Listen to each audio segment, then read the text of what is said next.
Okay, I'd like to call the Water Sewer Commissioners meeting to order August 26th at 7:10. Discussion on tonight's agenda is the budget discussion, the FY 20. As most of you, I know Bob Josie's not here. Keith Lonnie is present, Colin here is present. I'd like to just, Bob's not here to thank him, but I did want to thank the chairman for canceling the last meeting regarding the budget discussion and the public hearing. I know it was, we're trying to get that through for budget discussions, but I think it would be important if the board had all the information to field any questions that could have been asked at the meeting. And I didn't feel comfortable. I'm not sure if the other commissioners felt that way, but I didn't feel it would be appropriate to go to a hearing and not have all the information present to understand at that point, because if it was all new information just coming in. So I thank the chairman for canceling that and then calling this meeting to try to get the bugs worked out of that and hopefully get the FY21 budget finalized, because town meeting is, as we know, in a couple of weeks. With that said, do you have copies of the budget, Bob, for the FY21 as discussed? I know I asked you, one of the problems is I asked you if you could email that stuff to us prior to the meeting. It's very difficult to come to a meeting and not have anything prior to look at. Yep. And you have all this information. But I and finished putting it together about 15 minutes ago, so I could have emailed it to you, but I thought that would be useless to email it to you minutes before the meeting. How many pages do you have there? 2. Rest.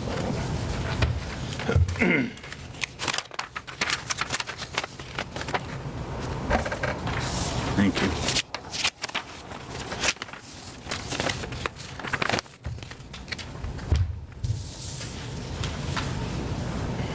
So I think in the last one of the discussion I had a couple weeks ago, I stopped down the plan was you had supporting documentation for each of the respective expense accounts. So basically, it wasn't just a number we were looking at; it was just to support the budget.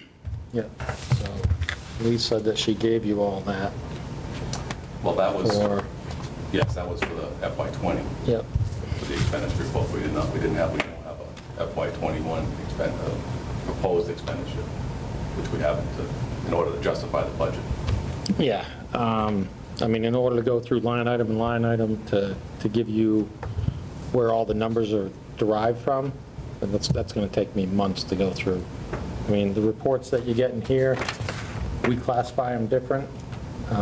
So if I go through line item by line item, I have to have more than less than a week to put it together. There's no way I can come up with that number. I had asked that several times. Previously, I asked what was given to Doug, the information given to Doug. I've never received any of that. They've asked how, I mean, the information, if you're compiling a budget, you have to have information to plug the numbers in, so you should have numbers. If you click on any of these items, you should have a side where you should say exactly what you're planning, what that number's going to be. Yeah. So it's difficult to us to approve a budget when you don't really know what's in it. And as far as the projects, I know we had talked about trying to do a 2 or 3 year plan on that, because there was a large number of projects that were back in January that were brought to basically a lot of the stuff that things need to be updated, fixed, and done on the water sewer department. So, and that was approximately, I think, about 600,000, if I recall. Yeah, I forget what the original number was. I mean, it came down some because we took some of the things off the list. It was 568.5 is what the newest round of numbers came up to. So with that, But we had separated that out from FY21 and FY22. That's what you asked me at the time when I came with those, to see what we could put off another year. So I separated those out the best I could.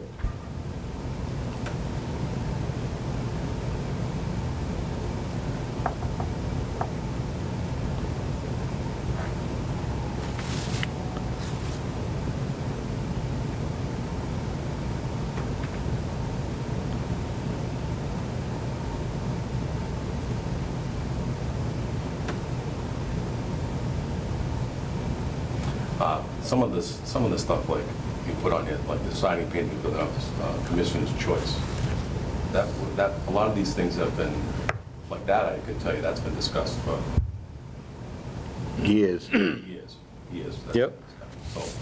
So things like that. So what I don't like, the problem I have with this whole process, this round of budget process, is you dump, we'll use, okay, so it's 568.5. In one fiscal year, where I think a lot of this stuff was never brought up in FY20. Very few items, like some of the building stuff, the common stuff that we would, as commissioners, would know about, not the internal workings of the plan itself, the operations, whatever. Yep. That's more specialized in the field. So the concern I had with that is that all that such a large number was dumped into 1 year, where I think that for a planning perspective, it should have been planned out in a smoother transition, not coming up with a big number all that for 2 years to try to budget. Okay, so, And if you'd like to just go through, and which I was hoping to have in the whole budget, that you could go through and tell us, explain exactly how you arrived at the numbers in the budget. So we, as commissioners, when people ask, we can defend that. yep, I mean, we're the ones that are around town, we're the ones that talk to people, we're the ones that people ask us questions. And, you know, it's nice to know if we know what that is, so we can explain that to people when they ask that. okay. So, I mean, I'll go through, you say that I haven't brought any of this up to you guys, so we'll go through them item by item. Yeah. So actuators, 2 per year. This year, we found out that the actuators we have, we can't get replacement parts, we can't get any of that. So if you have a way to predict what they're going to discontinue, I'll get you information far in advance. But I wasn't told till this year that they can't get the actuators that we currently have. So the expense is much greater than what we've paid in the past. We would get a replacement motor for $800 or $900. Well, it's $10,000 to replace it now. So I have no spares left. Yeah. So we have to budget for replacing them with the new upgraded. Right, we talked about, you units. said you wanted to try to do it for 2 a year. Yep, so that's what's in here. So there should be 2 on the shelf then already, right? No, I haven't bought any yet. Well, that's what part of the planning is what I had an issue with being, I understand the fact that there's a circumstance where they stop making them. Okay, we didn't know they were going to stop making them. Well, I have motors on the shelf, but I don't have actuators. The actuators are, like I said, they're $10,000 each. I don't Yeah. just, and when I started here, there was 0 spare parts. Yeah, that was when the plant was built, just first opened, right? And nothing was done, They went bankrupt. and I've slowly been trying to build up spare parts. I could probably spend $1 million to buy all the spare parts that we need. So I've been doing it slowly, year by year. So for you to say, how come we don't have this on the shelf? Well, I've had them on the shelf, but we've used them. We used them, we tried to call to get new ones. They said, can't get those anymore, you got to buy this upgrade. So you have to buy the new actuators. Okay. So I had spares on the shelf. They broke. I went to order the new spare, which I typically do. If I have spare parts, I use it, we replace it. Yeah. So that's where that came from. So that's one item that you're talking about for the, Yep. that was, well, let me just make a note on that. So that's the actuators. And did you try to call around to see if anybody else had any? Called everywhere. Sutton actually called us and asked us if we had any spares because they They had the same couldn't get any either. They at the same time. Okay, which is that will happen. That will happen. Manholes, I put 3 manholes a year. We got a lot of old manholes, trying to fix them, upgrade them. We've done some repairs. Nothing's been done to manholes, and I couldn't even tell you how long. So, you know, we started going around trying to inspect the sewer system, come up with all the things that need repair. We had bought a camera system, so we can do some of that. We didn't have a camera system before, so as we've been going through trying to camera things, we're identifying them, we're trying to get them fixed as we find them. So I've done about 6 already over the past 2 years. This is just saying 3 more each year. I took it out of FY21 because you guys said there's too much in here, so I moved them to FY22. But it's a matter of what we identify and whether you want to spend the money to fix them or spend the money to treat the excess flow of infiltration coming in. Well, that's not a fair assessment, Bob, so I'll give you that's kind of diverting the issue. Well, what's the issue there? I'm explaining that we need to budget some money to fix I manholes. understand that, but how long have you been here? 11 years. Okay. You just said we've only done 6. We've done 6 because we didn't have the So equipment. I guess my plan, but the point is that we need to have the planning part of this instead of dumping it in 1 year. I don't want to get bogged down on stuff, but Yep. understand, try to look at the budget, and when that large of a number comes in, I look at it, and I'm not sure, I'm not going to speak to the commissioners, but I look at it that there was lack of forethought on a lot of these things.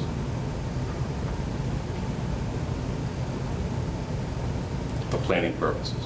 Yeah, well, And for budgeting purposes. I think of them, and stuff's in some of the other line items that are, if this happens, that's where the money comes from. If this happens, that's where the money comes from.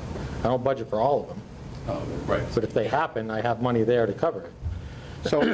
So just a question, so my initial, when we first looked at this back in January, I thought this was a specialized list, kind of like a capital list. But if looking forward, we're going to do 3 manholes a year, I then... can't say that. Then why wouldn't that, just go into the regular budget? This seemed more like specialized truck. We've got, from moving forward, we've got to do a couple actuators every year. We're going to buy, whatever, but that should be like, this seemed like specialized, not one-time stuff, but stuff that's going to be, like we've got the siding, we've got, a truck, generator. So I originally looked at this as like, almost like a capital list. But if this is going to be like annual stuff, Well, it shouldn't be annual. It depends on what we find. Well, for budgeting purpose, it should be annual. So you want to budget 3 manholes every year? If you're saying that's what, if that's what. I'm just saying If you're saying. for that the that's- upcoming. I'm not saying that we're going to do 3 a year until they're all replaced. They don't all need to be replaced. A lot of them are in good condition. Okay, So budget- when I was budgeting, when I was coming up with this budget, I said, all right, we've done 3 one year, 3 the next year. I know we have some other manholes that are going to have issues, so I budgeted 3 more. But it's not a annual expense that we know, like oil, electricity, so I was putting things out on the side and things that are, like you said, capital. I Yeah. mean, Gene puts meters, hydrants, pipe, all that stuff as capital items. So manholes are part of the infrastructure, it would be capital. So until the evaluation is done, which is the next column down, the 150,000, I can't tell you exactly how many need to be replaced. We might do 3 more and not have to do any more. So for me to say that's an annual thing and to have that in as part of factoring rates, I don't think that's fair to up the dollar amount that you're going to apply towards the rate study and charge users for on something that I can't say that's going to be a consistent every year 3 manholes, because Well- I wouldn't anticipate that. So typically, I guess for the sake of budgeting, you could say that, I'm just saying, doing 3 a year. Okay, for the sake of budgeting, could you say, Well, I didn't actually say 3 a year, I said 3 manholes here. So I didn't say a year. I just said 3 a year because I did 3, then the next year I did 3, and I was figuring we probably had to do 3 more because we haven't finished the evaluation. so stuff like that, I mean, it has to get fixed and it's got to get done, so it should be, that is part of the operations of it's repair and maintenance, of the system. But it's an out of the ordinary one, so I put it on this list as opposed to just lumping it into the budget. Okay. Collection system repairs, I said $20,000, put $10,000 this year, $10,000 next year. Again, we were doing an evaluation, I found I coming in at the end of Pond Street. There's, if you're at Pond Street and you're heading up North Street, somewhere there's one of the service connections coming into the laterals that's leaking around that seal. So we got to dig up the road and repair that. At the end of Pond Street? It's on North Street, but near the end of Pond. Is it didn't they just do a bunch of work? They repaired all the groundwater that was coming up, but this is actually coming into the sewer main. So when we were doing our cammering, we found that. We had some leaks coming into the pump station at Colonial. So there's a short leg that only has 2 houses coming on it, but when we get rain and everything, it just pours in there. We haven't actually cambered that line yet, so we know there's a repair that needs to be done there. Some of the seams at the Colonial pump station itself, there are cement blocks going up, and some of those had leaks. We repaired some of them, but there still needs to be more done because they didn't all fix it. That's at Colonial? Yep. Is that the left side of it? On the little If you're looking at the pump station, yeah, the left side. So you're saying $20,000 for the, $10,000 each year for the collection system repairs? Yeah, and the whole system hasn't been evaluated yet, so that number could jump up by 100,000, it could stop right there. I don't know yet. When was the last time the system evaluation was done? Never. There's never been a system evaluation? Not anything that I've seen. Is it required to be done by DEP? We were required recently through EPA under the Infrastructure Act. So it's a new requirement that this get done. When did that get implemented? This one was probably 3 years ago. So we attempted to do it ourselves, but we just don't have the manpower or the equipment to finish it. Actually, I do remember you talking about this. And that's why we spent the money on the cameras to... We bought the camera trying to save as much as we could. We were going to do all the smaller ones and then have a company come in and do the 5 ones. Is that an actual... Did you get an estimate that we could look at for that? Or how'd you arrive at 150? I've seen several other ones, and the number's much higher than that. Give me 1 second, I need to let Josie in. Okay.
Hey, Bob. Hey, Bob.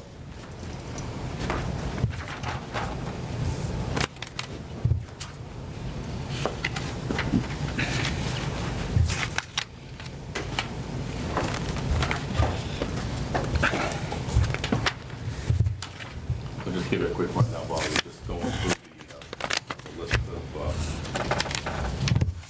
capital items here proposed for the FY '21, FY '22 budget. Is that one going to prioritize? While he's just going through that, so we'll just wait till he gets back. Okay. We're at just starting into it Oh, okay. on that section. And that was just an overview of, we just talked about trying to get the numbers. Thank you for canceling that, asking for my request. Yeah. You have the information to justify it. Mm-hmm. Defend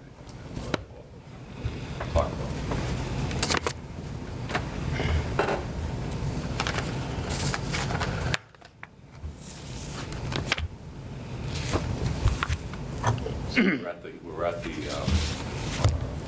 Yep, the collection system evaluation. so we did buy the. We skipped ahead to that, actually, but. Yeah, I think there's a couple, we got the siding in the office building, which is just general repair and maintenance. Gilboa pump rebuild, which is, that's, I've seen that before. On one of those pumps, that's, you had to do that, that's the one that kept, Gilboa, we've never rebuilt a pump there. I'm thinking cloning, that's one I kept getting. Oh, that's to rebuild a pump? Yeah, so as I had mentioned at the initial meeting that we had about this is, we've got,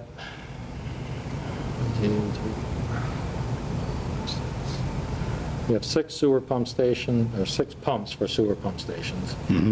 We've got about, 6 pumps, you said? yeah, 6 pumps at the pump stations.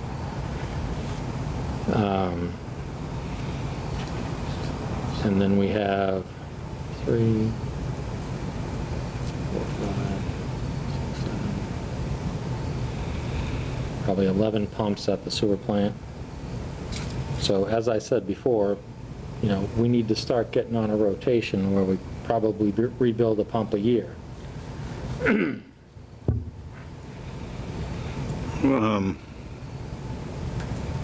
Which I agree with, I mean, we're gonna have to. Whether we're having a problem or not, just rebuild one? Well, Have one, I think have a rebuild. What you're right, saying, like I have a want to rebuild. rebuild one at Gilboa this year. Next year, maybe one at How Cologne. many pumps at Gilboa? 2? 2, but one of them is down right now. Oh, So okay. that's why I want to get one of them rebuilt at Gilboa. So you can take the one that you already have out. Is it out or is it? No, it's not out yet. They wanted, I don't know, $7,000 to take it out. When did that, how long ago did that fail? Not too long ago. And then how long do they typically last? How long is that? Well, it's been there for how It's been there a long time. long time? So we Yeah. never had to do anything in that at all. Not as far as I know. I mean, the records when I got here are very meek. There's not very much as to what was done previously. Yeah, Tony kept very good records. He did. You can Dennis- definitely see a Dennis gap. not- Yeah. not so- Probably wouldn't have any records from Dennis, but when Tony was there, we'd probably have something. I hate to spend a lot of money on that one there, because who knows in a few years Well, from now. that was the question I posed Well, at I the was just meeting gonna- before. That, There's discussion about some things going on over there. and I had mentioned that at the Pump. meeting, and The pump is, we've never had to replace the pump that's currently, one that just failed, is long backwards, I don't know how long that pump has been there. It obviously hasn't been since the last 10 years, right. so I think that should. I mean, I've pulled it apart and did maintenance on them, fixed things, but we haven't actually rebuilt the pump to get everything back to where it should be. Yeah, I mean, something may be starting to happen down there. Yeah.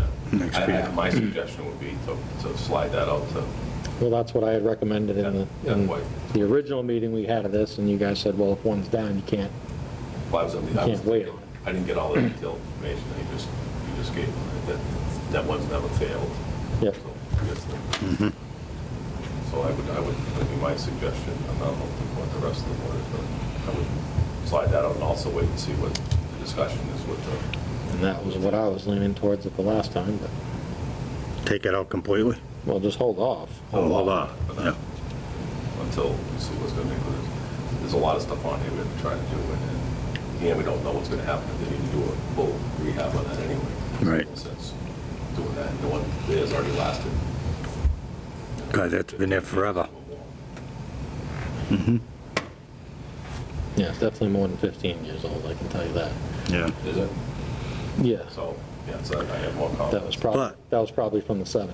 But we have one pump that's down in there now, Yeah, so that's the, so we're gonna rely on, you're weighing your options as to, You're hoping you're going if that pump dies, we're in big trouble. you're hoping that the other one lasted, how long, 30 years? So you're saying, so 25? something, yeah. So Were they alternating pumps? Yeah. So now it's not alternating, we only warning them. We're running Oh, out. it's an alternating pump. Well, no, I mean, pump stations, you always run a lead lag, so there's two trains of thought. You either go with, you run one all the time, something happens to that one, you go to the backup. Or you alternate back and forth so they wear evenly. And up until the last asset management program I went to this year, they still argued back and forth which way is better.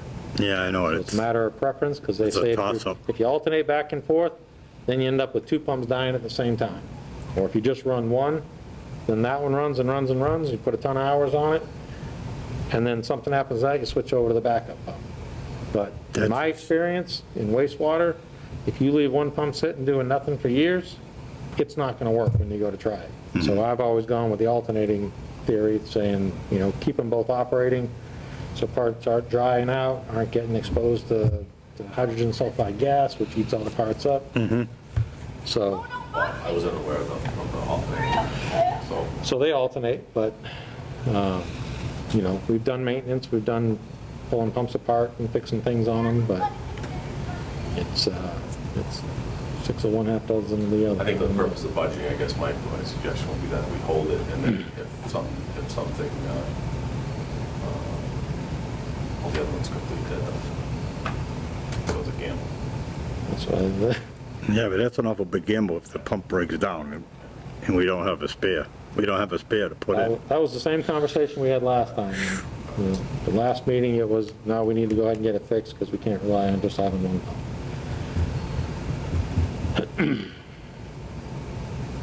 Without that pump, that shuts down the whole of Gilboa Street plus the mill. I think we're just gonna have to, if that's the case, I think we're just gonna have to either do it.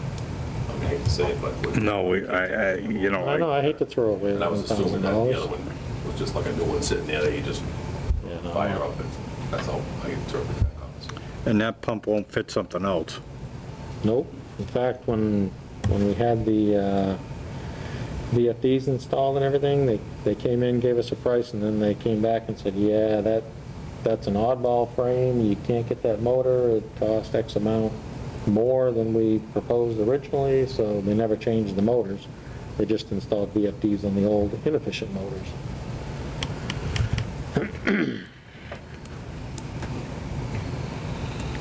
And I don't think we can risk it. It's killing me to say that, but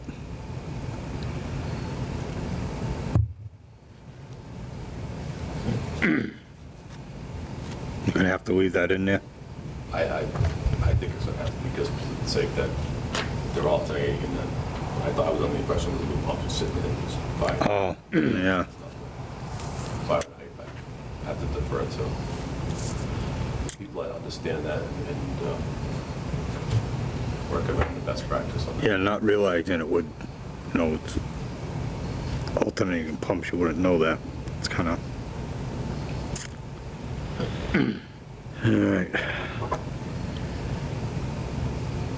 Siding and painting the office building, I put Commissioner's Choice because, that's not critical to the operation right now, but I will say that we started pressure washing to get it prepped to paint. So 7,500 was kind of having somebody come in and do it. And I'm not sure exactly. Well, it's not, I understand what you're saying, not a priority, but it is a priority. It is, we need to get it done. Holes. Right, you can't just let it go to It's rotten. rot away, and I understand that, I but, talked about it for 4 or 5 years. that- So that, now it's, again, the planning part of it is an issue I have a problem. yeah, so, like I said, we, intended on trying to do it in-house, and that's why there's a number here of 7,500 now, is to sub it out and have somebody else do it, just because we don't have the time and staff right now to take on some of these things that I would have attempted to do internally before. Are we gonna paint it or are we gonna side it? I think siding was better, didn't we? Yeah, we're going Well, Yeah, we that was talked my other about- question, are you talking about siding to, was repaired. everything, or just the top. top? So the wooden part now, you want that sided? That's what, that's always, that hasn't changed. Right, well, all the brick just has peeling paint and it's chipping off, so, that was part of what I was saying was Right, that was- paint that, That was supposed to be all pressure wash. right, pressure wash that, paint it, and then I would say you should probably paint the wood before you side it, just to prevent it from rotting out from underneath it. Oh, how about if we, But I don't want to get hung up on that. And we get a lot to go through. And it's. do you wanna I was put that- gonna suggest we just paint the upper part to protect it, or if we do the whole bit, we were talking about strapping the building and siding. Problem is you can't really paint it because there's a lot of this, that whole up there is all decayed. It's all rotted out, yeah. It's rotted. Just So now dried it's- right now out, it's- yeah. Now it's gonna be fixed. So it'd be a suggestion on that, take it out. Well, it should be, I mean, you're gonna have to fix the part that's rotted and then cap that.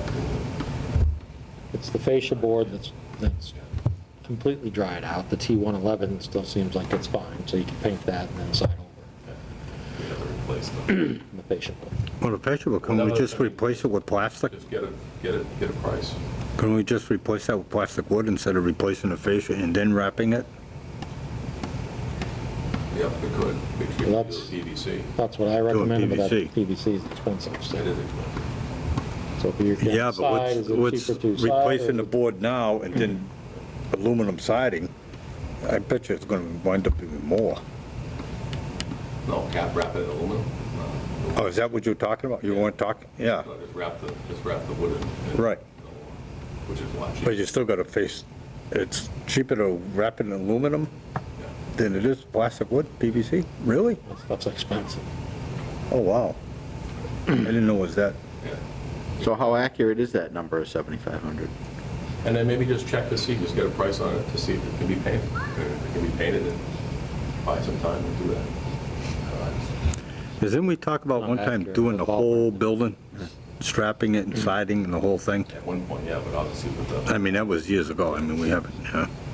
the numbers we have in front of us, it's not. Mhm. it's not- But the brick and everything, the block, that all looks like it's in great condition other than the peeling paint. Yeah. We pressure washed most of that today. So that'll be just cleaning up and painted. Yeah. So then it's just a matter of having someone either side or repaint the wood up above and buy a little time until you But can if get you it. paint it, if the wood, if it's not. The T111 looked okay to me. Like I said, it was really just the fascia board that really looked bad. Completely dried out because there was no paint on it.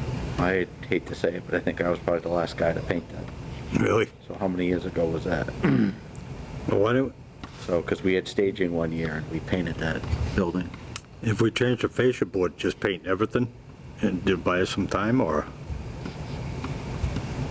I don't know if that would, I don't know, how about if we just continue on with the other stuff and then Yep. just work out the small details, whatever works out on that. okay.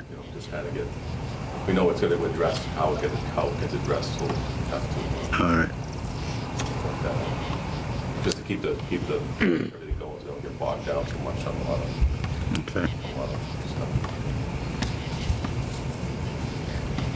So for the collection system evaluation and report, I asked the engineers when they came out one of the times, when we tried getting FST, or when it was FST, to give us a price on doing that stuff. I said, I had attempted to put, I think, 50,000, 40,000, and then they laughed at me, said, that's a good start, I guess. We'll call it phase one. So then I said, well, what is it going to take? And they're like, well, we'd have to go and look at everything and go through the whole system and determine what it would take to complete it. So they still said phase one at 150,000, but I've seen other towns and went through their stuff, and again, it's a phase thing. So the collection system evaluation and report is what I'm estimating is going to be around 150,000, but then after they do the inspection and evaluation and the report, they could tell you it's going to be another 300,000 to do everything that needs to be done to fix what they found. So there's no way to tell until the evaluation's done. From what I've seen, our system looks pretty good. From the cameraing that we have completed, everything looks in really good shape. I found 2 or 3 things that had issues that needed to be addressed, and then, like I said, a handful of manholes. We replaced the manholes right away, just because when we're trying to do the evaluation, the tops were so bad that we couldn't get the tops off And while we were trying to get them off, they broke. And there was no way to get replacement tops back in, so we had to cut them up and have them done then. So we stopped doing some of that because I didn't have enough money to fix everything that might break while we were doing it. So the 150, so that's basically for the INI, right? Yep. So where are we at on the percentage-wise for infiltration? I can't exceed, what, 10% is what the DEP requirements is on that? No, 10% is your unaccounted Unaccounted for. for. That's the water side. That's Okay. completely different. So I guess we'll look at it, what I'm trying to get at is if See how much the state infil- says, The state doesn't have a number. They said if you have INI, you need to fix it. That's what they say. So they came out in the more recent years saying that everybody has to do a complete evaluation of the system, so you have a baseline of where you're at and what you need to do to fix it. so is that a mandated requirement? Yes. That's mandated, that they put a time frame associated with that? Yep. And what's the time And I frame? applied for a one-year extension to get us, so we can get it done. And when did they come up with, when that, say, I would say. They gave us a year to get it done originally. So they come in and said every town has to do this evaluation Yeah. within 1 year? Yep. And actually, they came out with a shorter time frame, and everybody went berserk, and they extended. How do you- Yeah, that's ridiculous, yeah. I mean, we're a small town, that's only a small system, so what are the bigger towns doing that have a lot of infrastructure?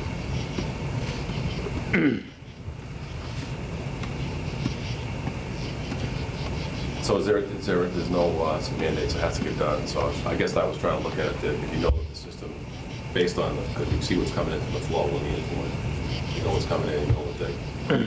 Yeah, if it wasn't mandated, I'd say we'll just keep plugging away, doing a little as we can, and keep trying to figure out, you So it's know. not, you're thinking it's not that bad because of, we pump for water, so you don't. Right. you know. I mean, we definitely get some. I feel it's more sump pumps, people pumping into the system. Well, we did evaluate. We did it, yeah, it was quite a few years ago now. We found quite a few pumps, but I'm sure they've been put back in. Yeah, and I mean, I've found a few, we've addressed them, we've sent out surveys. So the asking evaluation people- that we did years back on that, would that cover that, for that evaluation? No. Because they did, I remember they did all, they put dry ice, I think it was. It's probably smoke. Yeah, Smoke. We do Right. smoke tests. Yeah. the smoke. That was quite a while ago. Yeah, it was probably, I've been on board, it was in the last 10 years. Yeah. I think it's been closer to The 10. last 10 years, because I've been here 11, and you haven't done smoke testing since I've been here. Yeah, I was gonna say, it's, So maybe it was right before. I think it was. It's gotta be a long, long time ago we did that. It was a couple years ago. Yeah, I know it. 22 years ago. I wouldn't be surprised if that was done when Tony was around. I think it was, Tony. I was positive. It's probably a good 20 years since that's been done. Oh, if we got another year extension, can we put this off until next year, or? I doubt it. You applied for an extension, right, you said? Yeah, And what was did they grant that? yep. So that was the extension to grant it to the FY '21 or FY '22? 21, we have to have it done. So it looks like that's no choice on that. That's gotta be in this budget. And where did that number come from, the 150,000? So we've got to do it. Estimate based on other systems that I've seen and gone through. Yep, okay. Who did you speak to on when they gave you that? Like, who was the guy that, or what company was it that would have given you the 150? Well, that was Stantec that I was talking to, trying to get them to do it. I'm leaning towards going to a different company, but So Stantec was the one that gave you the cost of the evaluation and everything? they're the ones that said 150 is a good start. But like I said, they look at it saying, all right, you got to do this, but then you got to do this, this, and this. So they wouldn't give me a firm number. There are other companies that do that? I That mean, was, huh? There are other companies that we can get a quote from? Yeah, That seems like an awful lot of money. they're all going to be a lot of money. You know, So that would have been Dennis at the time? But Dennis, we talked with Gina. No, it was actually the guy that, he's retired now. Dennis? No, the guy that retired, he's actually came out to do the inspection, I forget his name. Were you there when he came in? No. Thought one of you were there. The old guy, had a beard, talked about Webster, when they did Webster, the extension, and I had thought that the Stantec, when you said about they said a good start, I thought that was about the wastewater the master plan. master plan. Yeah, they said that too. That was a different. Same thing.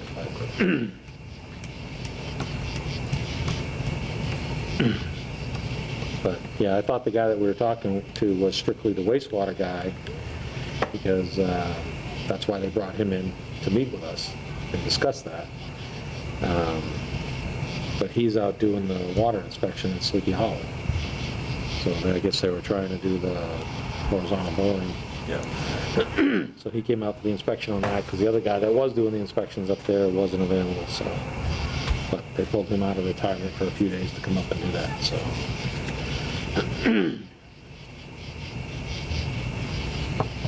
Okay, so then we got filter rehab. Yep. So that's for the wastewater treatment plant. Before the final stage of treatment, we have filters. So they're a cloth filter, it's a rotating vacuum type filter. So the cloth on it, it's a 10 micron cloth. I got a price on that a couple years ago. It was like $22,000-23,000 for them to come in and go through and rehab one of them. And our original intention was to have them come in, and the $25,000 was they send one guy and we supply a guy to help them.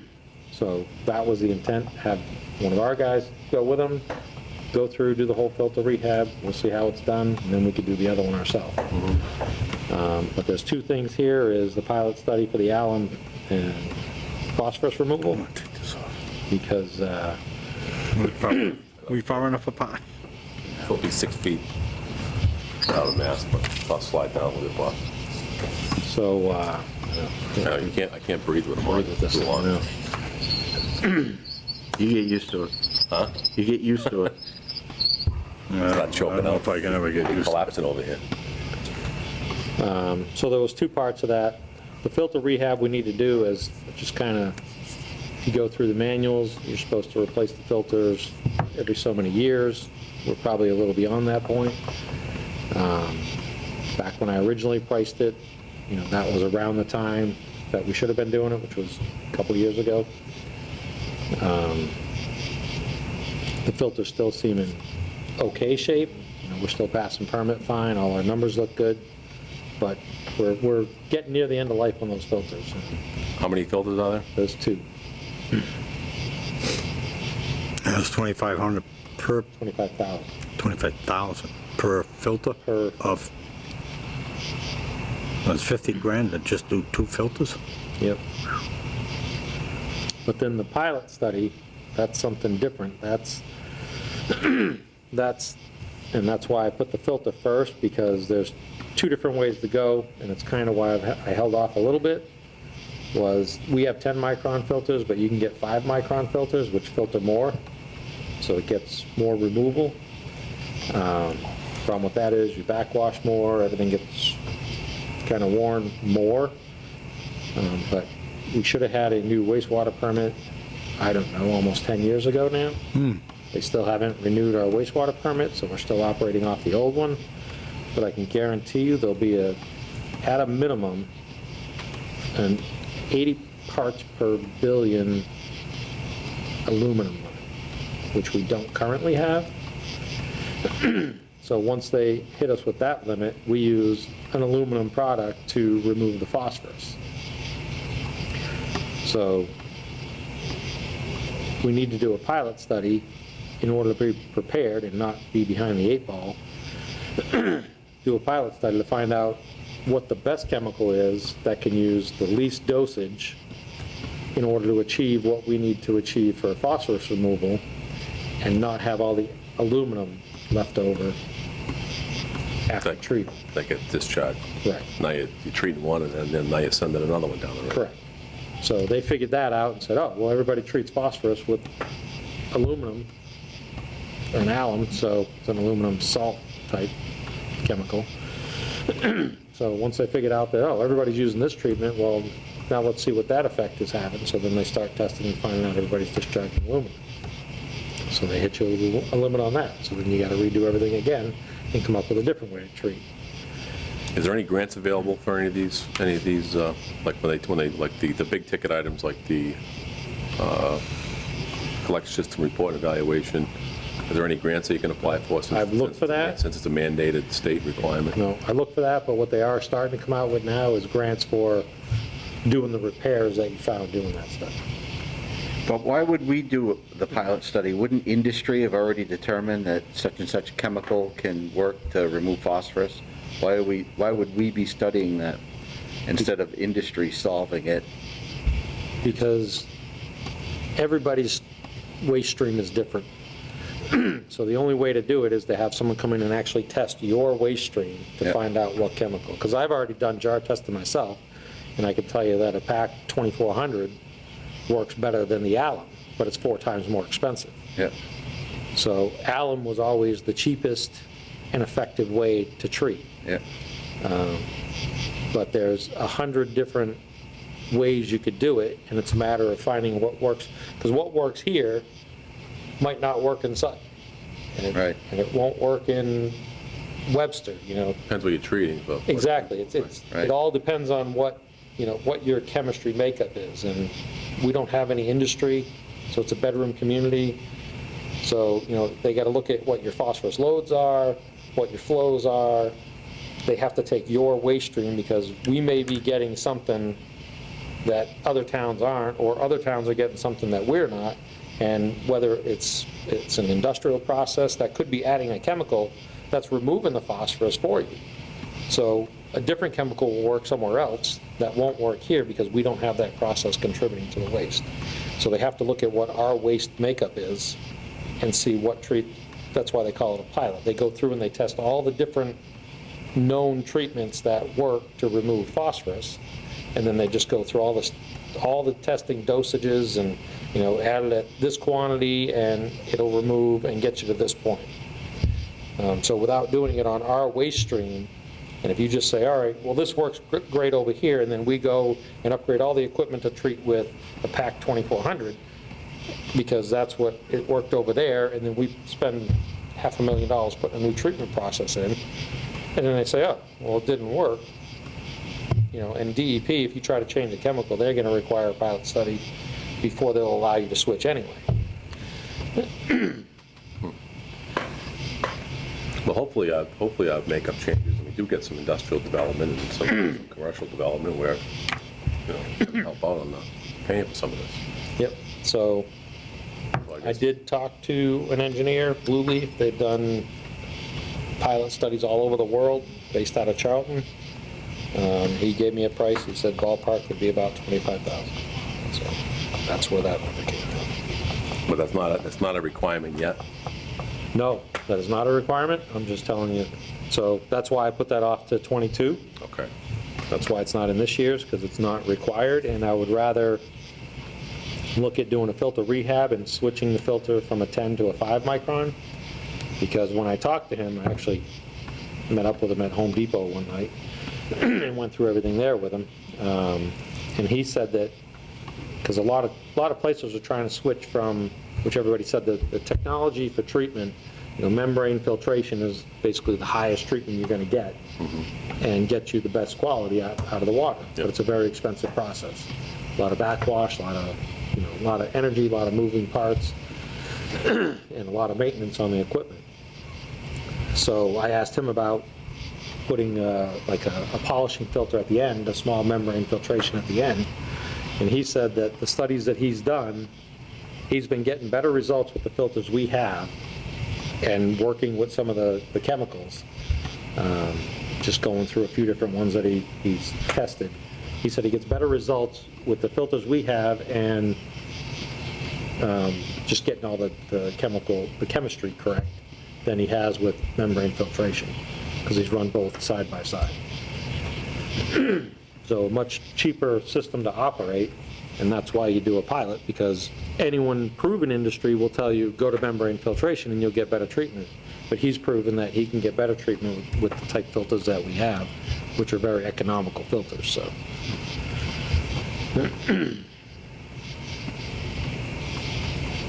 So yeah, we can definitely hold off on the pilot study. We're not blowing permit, so if you guys wanted to try to hold off on a filter rehab, like I said, I mean, we're getting, based on textbook, we're getting beyond the useful life of the filter, but if budget's of more concern, we're not failing permit based on the filter, so. I'm gonna save something, I think we're probably better off to forget about the filter rehab for now. I mean, if you're meeting permit and everything. Yep. I would just keep it, I mean, you've identified it, so based on, see how the numbers go, you can plug, keep it, just kind of rate it and say this maybe, if it's an immediate need, then if we have the money to do it, then we can do it. If it's not, we think we can squeak it another year or two, based on the immediate need for all the other items that you've identified. Yeah, so I mean, this would be higher on my list to get pulled if we have to pull stuff. But I mean, to pull that off if we need to. postpone that to next year and do the pilot study the year after. I mean, what's going to jump these up the list is if they come out with a new draft permit for us. Right. And do you anticipate that? I am, just because last year DEP put forth a proposal to EPA to take the wastewater. So I think there's only 2 states left that don't oversee fully on the wastewater side. So EPA oversees ours because it's a NIPDES permit. There's only, I think, 2 states, us and I forget what the other state is, that EPA still oversees the operation and the permit and everything. So last year, DEP put forth a proposal to take that from EPA and have it so that Massachusetts, DEP oversees the permit as opposed to EPA, and EPA declined it. So then this year, they just came out with, they're no longer issuing joint permits with DEP, and EPA is going to issue a permit without DEP, and DEP has to issue their own permit on top of EPA's. So I'm guessing with that taking place over last year and this year, that now the permit's going to get through the process a little quicker now. So I don't know if this would be one of the reasons why all of this came up and started moving forward, whether DEP said, well, we're still waiting on you on a lot of these permits that haven't been issued, and they should have been issued 10 years ago.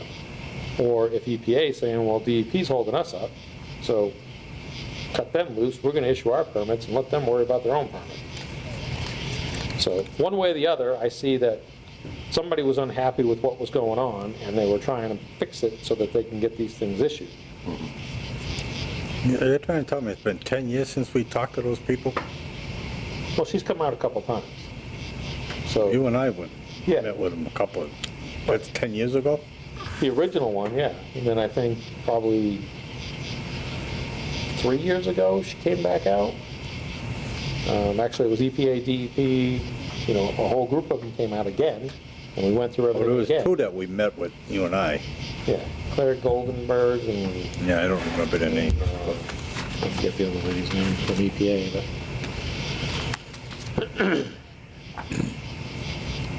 So, like I said, I would anticipate a draft permit sometime in the near future, but it's been 10 years. I've been expecting it every year since, so.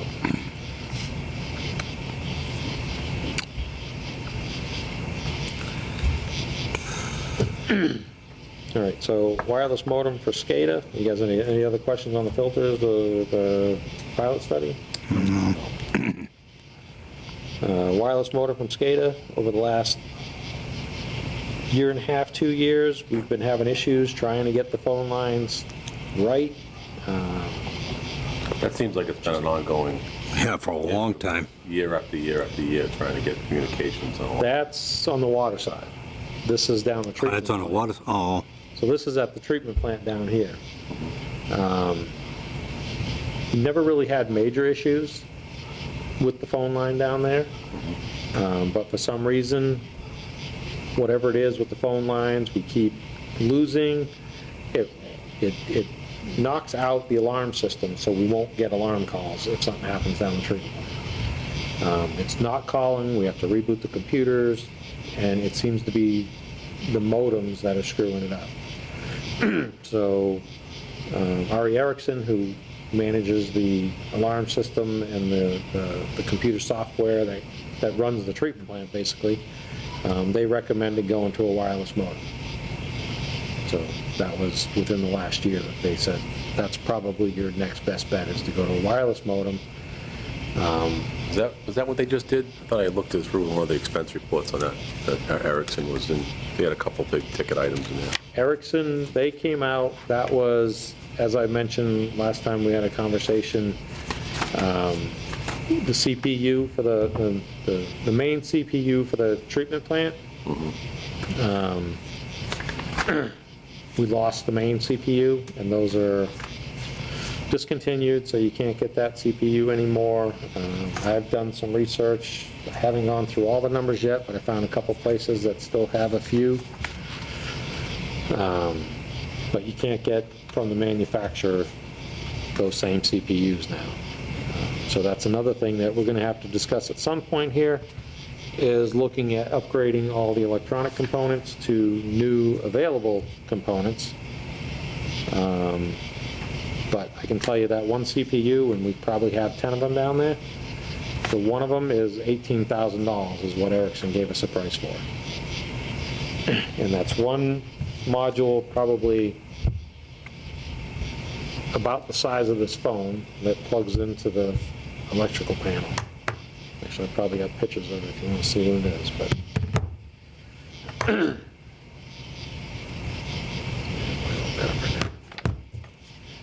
So there's a CPU, which is basically the computer that's telling everything to do what it's supposed to do. And then there's analog input cards, analog output cards, digital input cards, digital output cards, and we have dozens of those cards at multiple spots throughout the treatment plant.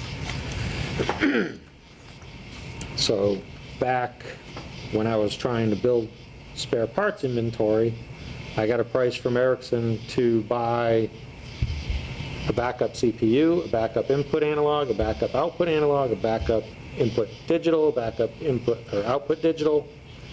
So basically, at least one of each component to have a spare on the shelf. They came back with a price of about, I want to say it was somewhere around $20,000 for all of it. So I think I got that. I looked at it.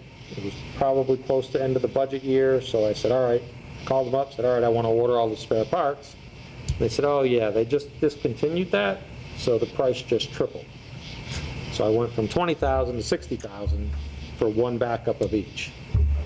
And we didn't have that. And then they said, well, you're buying backup parts, but all your stuff is old, so you got to start looking at upgrading to the new technology, which means replacing all of that stuff. Because when you put one, you can't run one old and one new, because they won't communicate. What was LaFleur? They did a whole bunch of stuff in LaFleur, we had, there was a variety, looks like 5, 6, 7, 8, about $9,000 worth of stuff in June. so LaFleur came in for a few things. Again, we That's got not, that wasn't anything to do with Larry Erickson with the completely different items. okay. Well, we won't get into that then, we'll just keep it, I don't want to get sidetracked. I was just looking, I thought I'd seen an electrical contractor in the expenditure report, so I was kind of, Yeah, and I tried getting them out here 3 or 4 more times, and they keep telling me, oh, I'll be out Tuesday, and then I don't hear from them the entire week, and then I call them up again, and they say, oh, yeah, something came up, I'll be out again, so I'm actually looking for another electrical contractor now. what happened with them? We've been with them for a long time. Yeah, I know. It's not like we don't pay. Huh? Same owners and everything?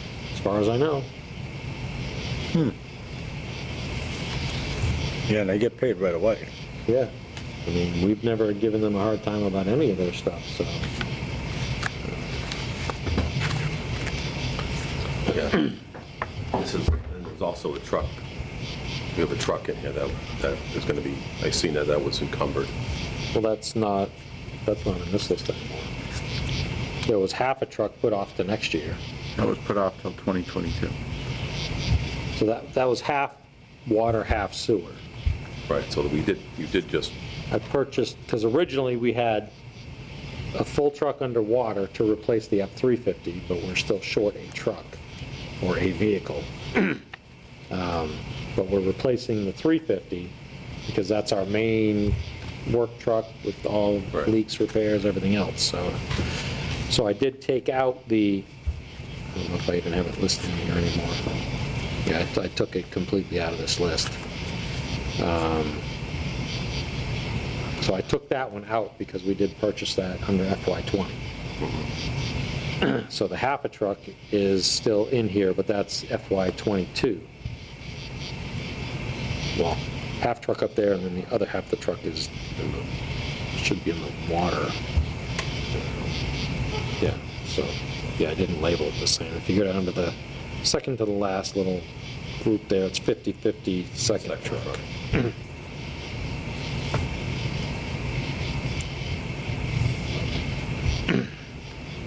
and that was going to 22 anyway, so let's just jump to let's stay on the FY21 budget so we can. Yep, so the last thing we were on was the wireless modem. Yeah.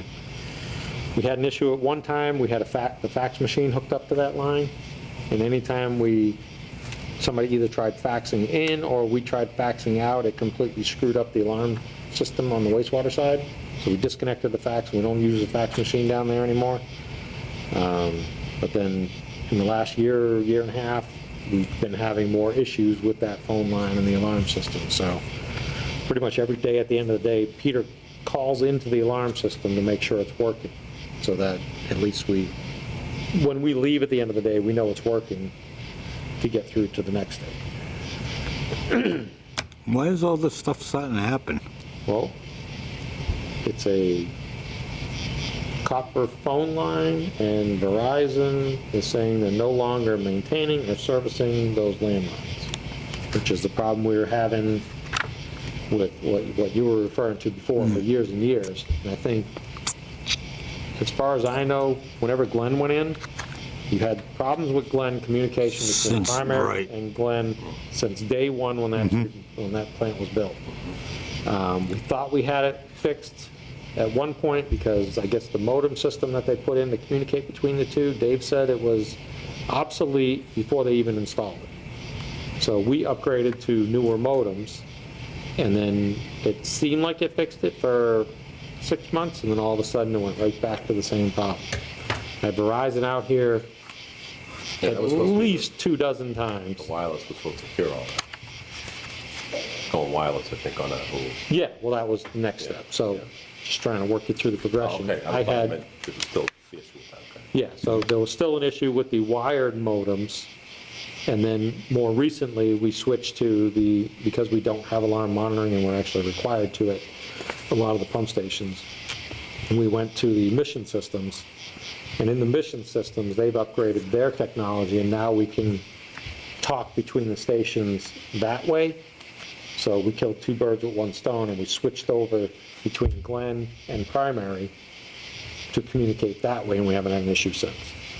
So we know it's in the phone lines, and I had Verizon out here at least 24 times, and they mega ohmed the lines, and they kept coming back, and they said, no, we're pinging them, they're fine, there's nothing wrong on our end. We tried switching over because we had backup lines going between the pump stations, none of it worked. So just, I would say within the last 6 months, we finally switched over to the things that we use for the alarm monitoring now. They upgraded their stuff so that we're able to communicate that way. So the last step of that is to put one at the Franklin Street tank, and then we can communicate that way because we still have the landline that's going from the tank to there. And when we have an issue, or sometimes we have these big storms, takes out that phone line, and we have to manually operate the system until we can get that communication back up. We had little protractors set up that we looked at the pumping rate of the pumps. And if it was pumping here, we knew the tank level was at X level. And if it was pumping here, we knew it was at the other level. So we would take the protractors and figure out about where we were based on that to know when we needed to run pumps. So we resolved that issue by putting that one last monitoring system at the Franklin Street tank.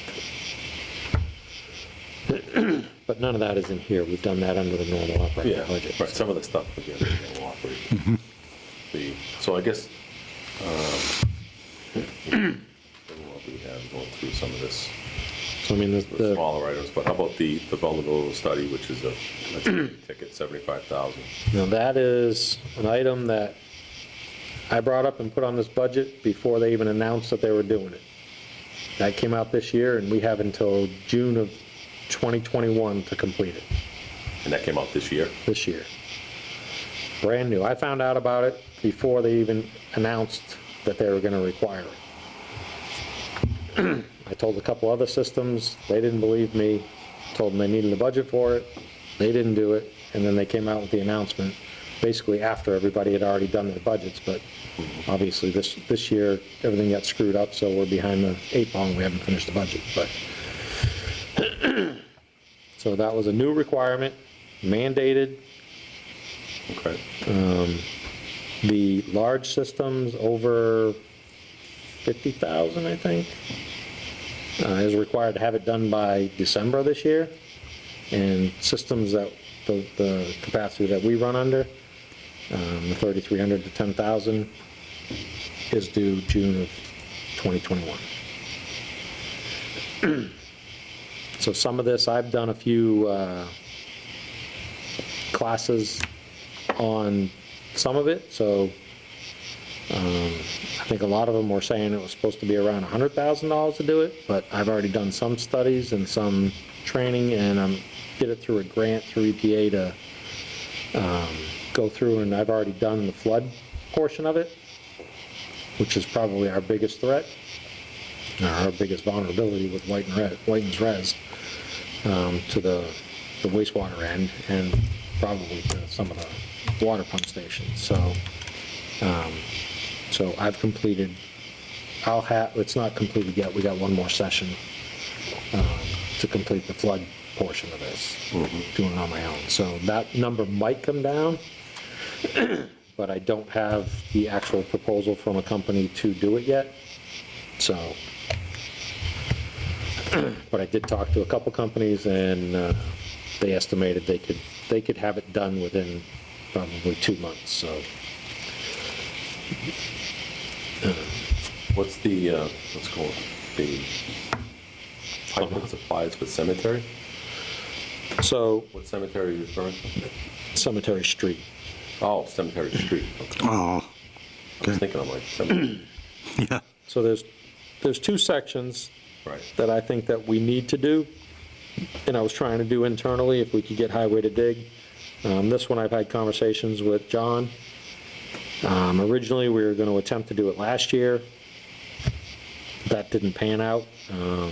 Just time and manpower wasn't available. So, John wants to pave Cemetery Street. So Cemetery is an old cast iron line. The valve at the Gilboa end does not work. We don't know if it's broke open or broke closed. It's been that way since before I started. So it's fed from, Well, it's fed up, it comes, as far as I know, I'm not positive, the plans say it comes up A Street and then up to Gilboa, up Cemetery. So it's a section between Gilboa and A Street. The plans say it doesn't go all the way down to B Street. Personally, I would have said, yeah, you should connect that, just gives you better flow through that area. So is there any way to shut it off to see if anything is on one side of the valve, to see if it's flowing up through? We've done some, shut-offs trying to get them, but the two valves at the other end of A Street, on both sides of Manchog Street on A Street, those valves were open right valves instead of open left. The nuts are semi-stripped, so we don't know if we're getting a good shutdown. Those valves should be replaced, but, you know, we actually took, you know, those little things that you put on the dashboard to keep your phone from sliding off. We wrapped that in the wrench to get it on there to get enough grip to actually turn that, because we couldn't get it to turn, because it's kind of rounded off. So we were getting flow, so we assumed that valve was open. Dave still insists you can't tell if that valve's open or closed, so the other part of that is when we try to close off valves, I don't know if we're being fed up from B Street, because originally the plans, everybody says, and I can't detect the line, but it could be AC, going from A Street down to B Street on Cemetery. Because when we did everything, we can't locate anything, but then the house at the bottom of Cemetery in B, they had their water service leak. So when they went to replace it, it comes out to Cemetery, not to B Street. So whether they came out this way and ran down along the side of the road and tapped in, I have no idea, because I've seen an awful lot of stupid things in Seen this that, town. Yeah. we've seen that on Northwest Main. Exactly, yeah, sure, you can connect, we got water down here, everybody on the street has water. And then you find out they ran a half-inch line, Right. 500 feet down the edge of a road to feed the guy's house, so, like I said, I've seen a lot of dumb things. Those went right through the backyard. Yeah, the ones on the other side went through from Church Street, Yeah. through the backyards. So it just threw us all off when we, Yeah, and then all the maps showed a pipe down there, showed the water. yeah, all the engineers, their mapping showed that there was a pipe there. So, just based on the information I have, I still don't know if there's a pipe from A to B on Cemetery. But I do know the valve. Dig it up. But I do know the valve on Cemetery at Gilboa does not work. I've put big pipes on there, I've tried every trick in the book trying to get that to turn one way or the other, and we don't know if it opens right or opens left, but we can't get it to move either way. So anyway, No information. John wants to pave Cemetery, and I was trying to get it done so that we could replace that pipe before he paved it, so that we don't end up with another issue like Northwest Main, where we repaved the whole thing and then it sinks in because the trench wasn't settled right. But, like I said, the valve doesn't work. I mean, that's something that I think should be done. You know, is it a requirement right now? I haven't had any breaks on Cemetery Road. As soon as you pave it, Pipe's probably 100 years old, Where so is the, yeah, no doubt, probably 1910. that'd be my guess, right around there. The, where is that pipe in that road? If you're on Gilboa looking down, it's on the right-hand side. So if there ever was a break, I guess I'm trying to think, if there was a break, he paved it and there was a break, how much of the road would get disturbed? Half of it. Well, Just trying to weigh the, I mean, yes, I mean, if it's a It's- couple feet where you can patch in, at worst case scenario. that's, yeah. It's a very low traveled road per se compared to other roads. Yeah, so it is close to the shoulder, it's in the road, but it's not that far into the road. So it's right along that curve, basically. You'd mess up coming in a couple feet, but like you said, I mean, it's gonna be a straight shot, you're taking out a couple feet of the edge, so a patch going down that, I mean, I guess we'll. it's just a shame to I know, have to, rip it up and then repave it when, you know what Murphy's Law is gonna say. oh, I know, yeah, as soon as you pave it. as soon as you pave it, that's when it's gonna go, I know. So, I guess maybe go through and see if we can, I guess, kind of keep that to the side if we can do it, if we can. Obviously, John's gonna wanna know for his planning purposes, so we're gonna take Well, questions. that's how it came up. I usually go up and I talk to John and say, all right, what do you plan for paving? You know, and then we discuss whether or not, well, you know, that water main probably should be replaced, and, you know, that's how we've been trying to do it for several years now, is trying to figure it out. I mean, that's why we originally dug up and did all the pipe, the work we needed to do in Main Street that was kind of last minute that he told us, but we tried doing that before we even did booster. So we did all the work in the road ahead of time, so that when he paved, we didn't have to dig it back up. But then, again, he had settlement issues, and it ended up having to get that fixed anyway, so. But that's what we're trying to avoid, so me and him talk about it and try to get it done ahead of time, so we can avoid those issues. But I would've liked to replace the pipe down Manchog, but we got 2 weeks' notice that they were paving that, so. No. Yeah, so it's stayed. But there's, I want to say 3 iron services coming off of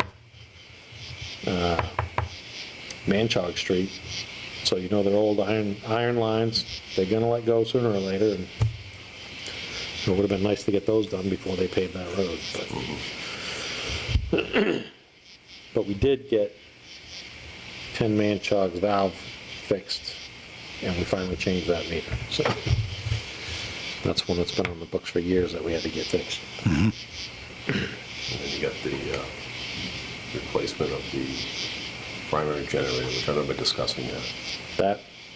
That fried, the power end of that.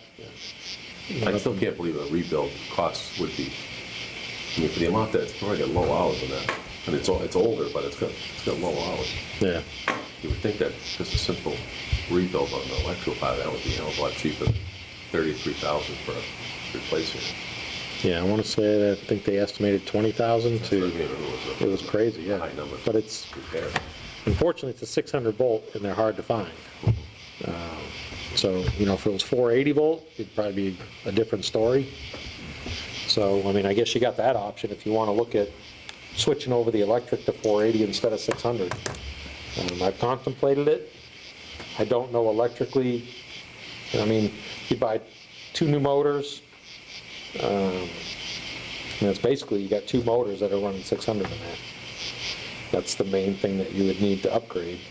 But I don't know, when you go 600 to 480, your amperage goes up. So I don't know if that wire has the capacity to hold the amperage that would draw through for a 480 motor as opposed to a 600. Everything there is ancient. I mean, National Grid came in and I told them, yeah, we need to get the meter changed so that you guys don't have to get into our building to read it. He's like, oh yeah, it's 480. I'm like, no, it's 600. He's like, no, you can't have 600. I'm like, well, it is. I can tell you it's 600. I'll bring you in and show you the data point. I said, it's not even 600, 480 motors. They're straight 600. There's, you know, you'd have to replace them. Can't just rewire them. So he came in, because he came in to change the meter, and he's like, yeah, it's 480. I'm like, no, it isn't. It's 600. We went through everything, and then he looked at it. He's like, I'm not even opening that panel. So I'm not playing with that. I don't have the right equipment to play with 600. So he wouldn't do it. And he's like, well, we can't even get those transformers. I don't know how long you'll be out if those transformers go. So eventually, yeah, I'd like to switch to 480 because it's just the norm now. You know, everybody uses 480. Nobody uses 600 anymore. Well, it's a trickle effect that we gotta worry about.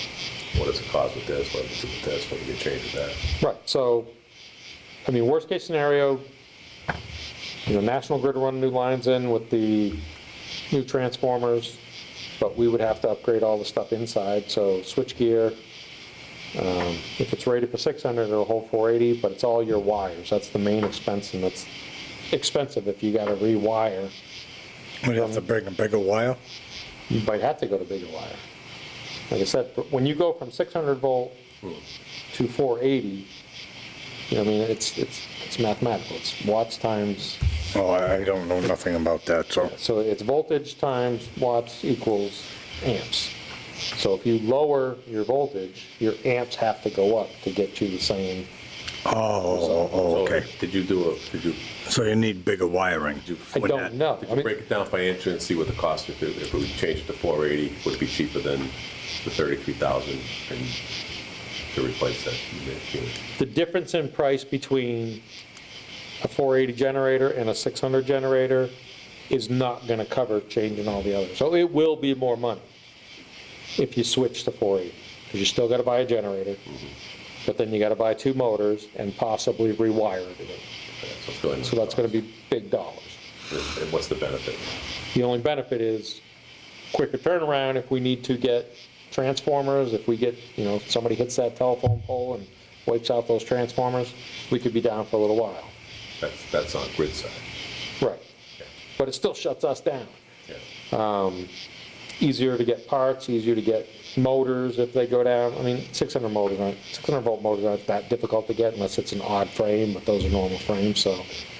I would say. So I haven't seen the benefit enough to say, let's go to 480. If we get a generator, I would expect a generator that had the capability of doing 600 and 480.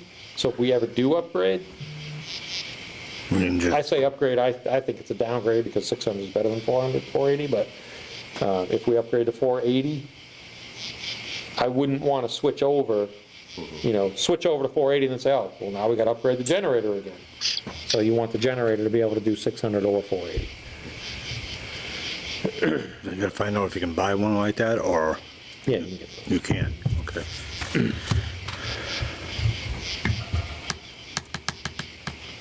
So you have a total of $369,000 based on the FY '21. Now, how was that tied into, where was the funding coming from that on the breakdown? If you look at the article, that was, I just got this today, so I was looking at how the article was worded. So where was that, where were you? So my numbers changed here because, like I said, I pulled the truck out, I switched things around, so the numbers are a little different, and I didn't actually have the time to check what the end result difference was. 867, 4, so it's off by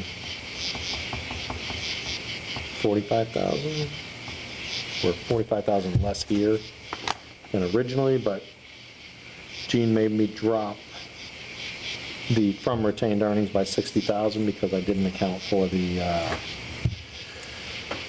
special town meeting where we moved 60, yeah.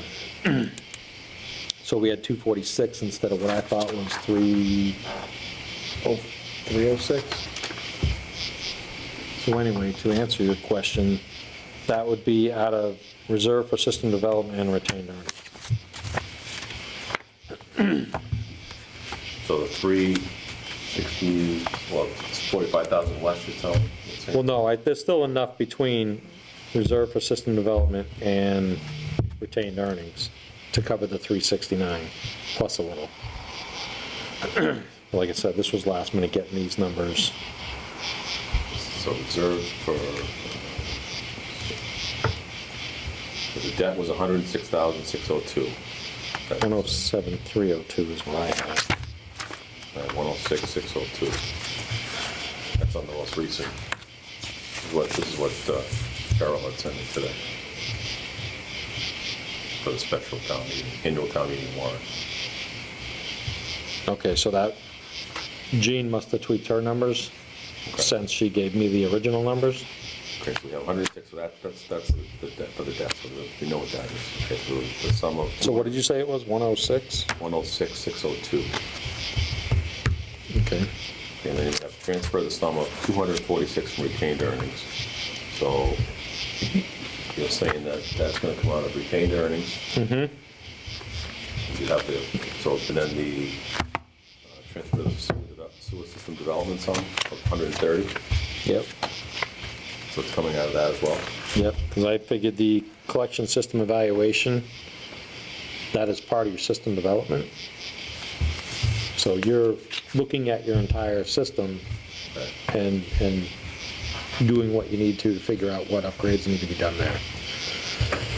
So we have, and then the 40,000, that's water system development, sum of 40,736, what is that for? That was vulnerability study. That's how I was factoring that in. And it was system development, so there was also factoring in the cemetery for upgrading that water line, as well as rebuilding the, actually, we took that out, because I thought I had a one of the water pump stations. Both those got moved off to 22.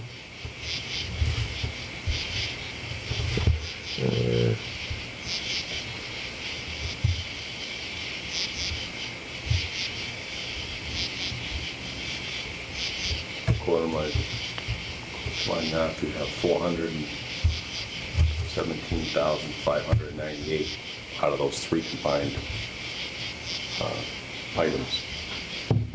We have approximately 300, Now, the reserve for debt is a separate, that comes out of reserve for I debt. didn't consider that, 246, the 130, and the 40, if I did that correct on the math. Which 130 are you looking at?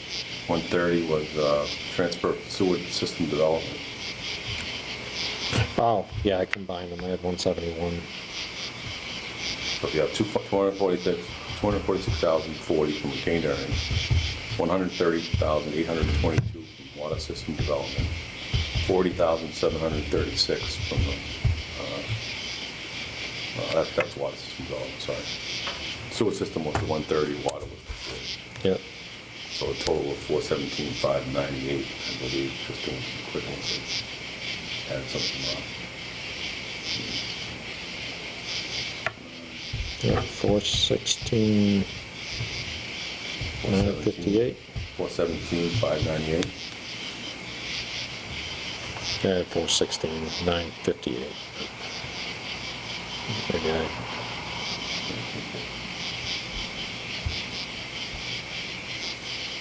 Oh, regardless of the difference. Yep. So what is that? So $470,590, if the math is correct on that, which should be within, looking at that, I think that is right. We have 369, but that's going to be less 45, you said, approximately. Did you total out that, by 21? yeah, that should be the correct number there. 369? Yeah. Did we decide if any of these you wanted to come out? I'm just going based on, without getting into that. Right, without taking any of it out, that's what I've got. 369 was based on that current list.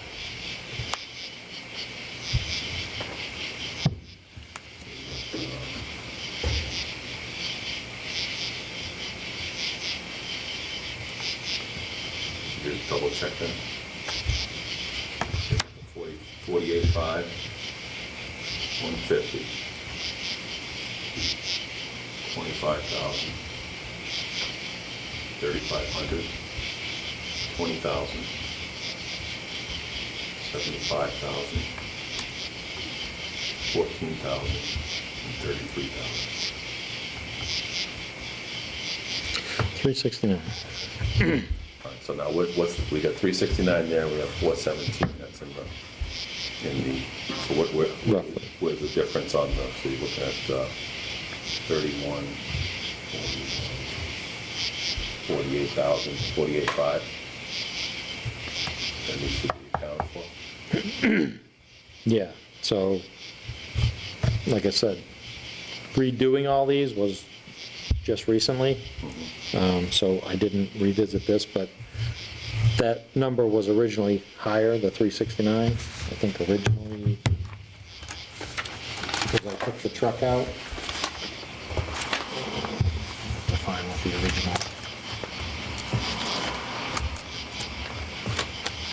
the original proposal was.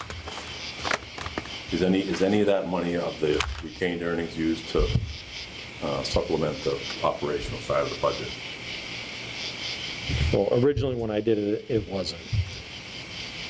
Originally, because we had the truck that came out of that, and we moved some things, so originally that money was all funded towards the capital stuff. Okay. So there'll be $1,283,042 is strictly for expenses, operating and maintaining. Say that again, 1 million what? The very first number on the warrant is $1,283,042 from water, sewer, charges, and fees. So that's strictly to for the operation of the operational budget. Because you're saying that the remaining debt is the debt, the retained earnings is going to be used for the capital, Yeah. 130 for the water system and wastewater development is to use for capital. So Yeah, there's still 40. well- There was 40-something thousand discrepancy in that needs to get justified. And then on the operational Right, side. so the numbers changed since that was there. I got this today. Oh, I know, but when I originally did the budget, we didn't have all the numbers that you have. I mean, we got all numbers that you wanted me to reevaluate this stuff. I mean, normally, we don't have any of the information that we have now. Okay, so we can make the adjustment on the number of the. Right, so I haven't, these numbers changed since those numbers got submitted, because I was required to get those submitted prior to us finishing this. So, once we finalize this, we're gonna have to make an amendment on the floor at town meeting, so we'll put it together and write it up with what the new numbers are based on whatever we come up with tonight. And then we'll have it written, give it to Suzanne, give it to the moderator, and then when we get to our article, we'll have to make an amendment on the floor. Right. I would still like the breakdown of a report like this, which is, most of this, half of it is stuff that we're not in salaries, we know what that is, those are all fixed costs, health insurance, we get all those numbers from Gene. So these two water and sewer expense reports match email, that number for these two added up, including salaries, matches to the penny what Gene's report is for 2020. Yes. So 2020's expenses, including, and that includes payroll, is $1,079,826.72.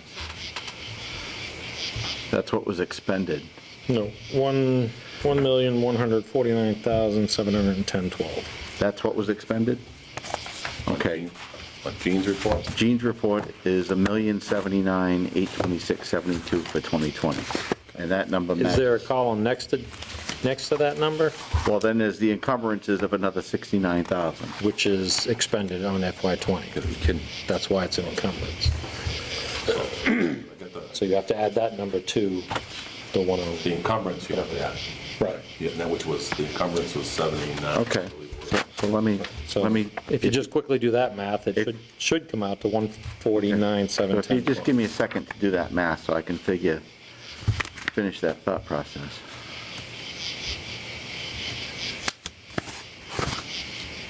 The certified free cash is 306.40. No. Well, yes, but we pulled from that at special town Doesn't meeting. account for the 65. Right, so you have to reduce that number by the 65, which Yes. happened originally with me, but Or 60. I think it was 60, but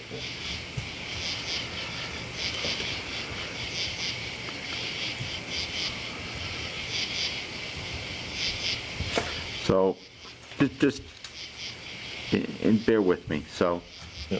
so let's say we level fund the budget, okay? And let's say we're gonna level fund it at the $1,149,710.12. Yep, And then let's add in the 369,000 worth of other stuff that we gotta do. See, now you get a number of $1,518,710.12. How are we at 1.8 million on the budget that's on the warrant?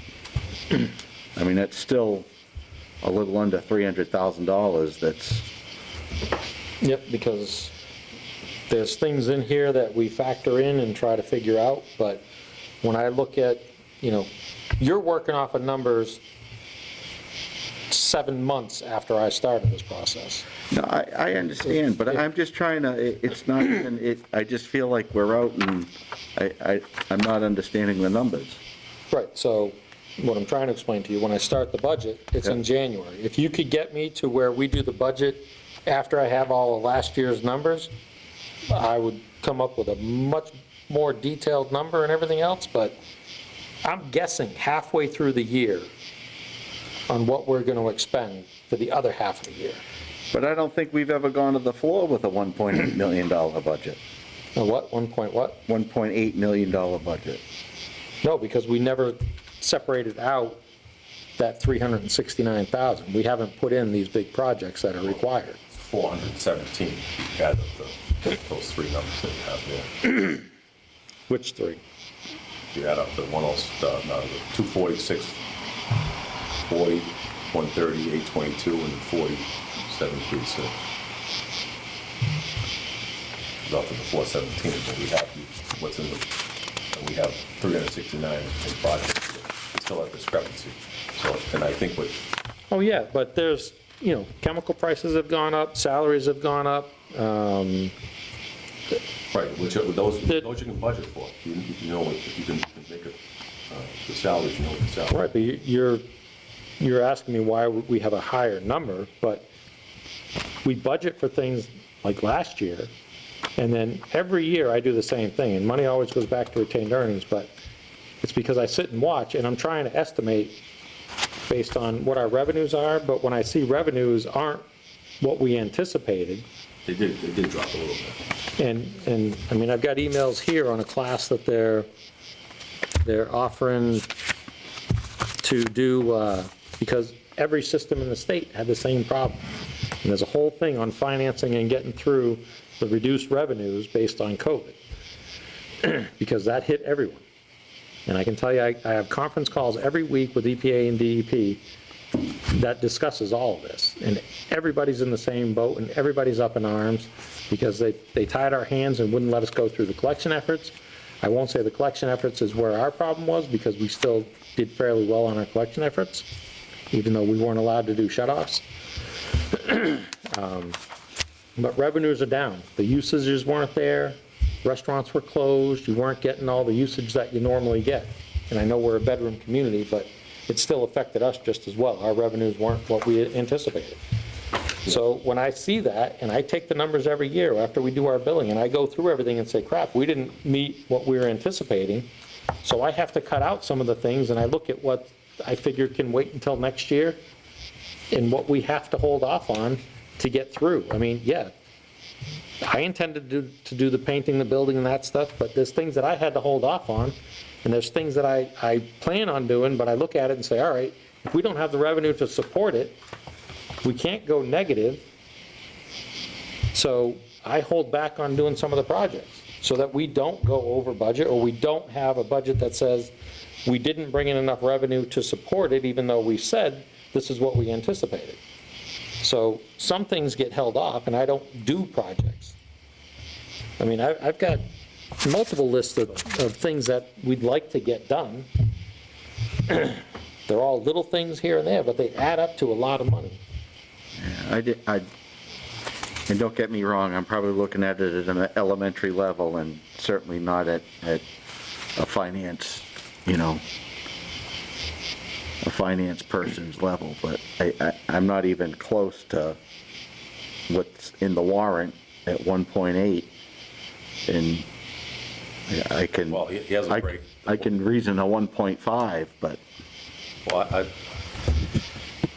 I'd like to see I mean, you're saying the expenses are going to be at 1.4, 18,747, 369 is the capital project. Correct. So, which comes out to which equals what the warrant says, the 1.87, 242. So, This says, yeah. so if you look at, and here's another point, you say that we budgeted So- X and we spent Y. Well, out of what we didn't spend from what we budgeted, 124,394 was from salaries, because we're short 3 people.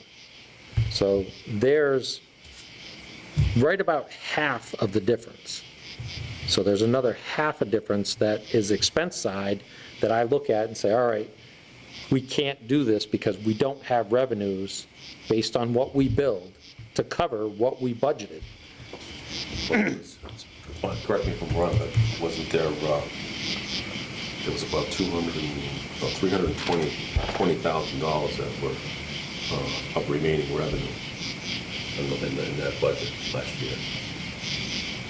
Yeah, that's, This is a report from Gene. yeah, but that's not accurate. That's what we brought in total. This is the remaining revenue that was funded for town meeting with the way the article was written, with the transfers of retained earnings. Right, but look how much we transferred for retained earnings last year. So we didn't use that money because, So why Our- are we budgeting again for it? Because I think a lot of these, what Keith is saying, that a lot of these numbers have just increased, but I haven't seen anything, or maybe the board has. Nobody's seen anything to justify any of the numbers. That was one of the big hangups of the whole. right, and I mean, when we originally did the meeting, I'll have to go back and look at it, but $120,000 is floating, that it's, it's gonna go back into retained earnings, which is, if I'm on the right number here, let's see. Remaining, basically, the remaining revenue was 320, 438.73. So we expended about 77.6% of the budget. yep. But like I said, subtract 100 and almost 25,000 Yeah, which, from salaries. fair enough, fair enough. So what number does that get you to? 125,000, you're saying? So that would Yeah. be roughly down to 195? Without doing that exactly. Right. So I'd have to go through line item by line item, but that's why I give you the columns that show the difference, so, And we weren't, in this budget season, we didn't go without anything, everything seemed to go. I mean, we had to pay money to buy an extra truck, so, well, when I made those purchases, I also wasn't, I didn't have the numbers that well, that was, I looked at the numbers on the 18th, which is the last meeting, 6/18, which is only 2 weeks left in the fiscal year. So we would have had, and it has all the, we were given the reports on that, which had the revenue, not to the detail Gene had it, but was minusing a few of those things, but also had the expenses. So, and the outstanding money was like 46,000. I think we're at 33 now for outstanding. yeah, I don't know the number off the top of my head. So we had the expenses, we knew what the expenses were at 6/18, we knew what the outstanding was, we knew what the revenue collected was going to be, with the exception of the rest of the funding sources. Meaning retained earnings, what was appropriate at town meeting. So that's the gray areas that I'm not going to say, and I think Keith is as well. I think that's what needs to be. That's what needs to be addressed. For the capital items, okay, projects, we know we're gonna have repair and maintenance, and a lot of these stuff, there's no way getting around that. That's just the nature of the business. Right, and that's some of the factors in here, because like I said, But that's, one we're not borrowing- CPU, We're not borrowing anything for that, though. That's not getting, we're not borrowing, that's coming out of retained earnings.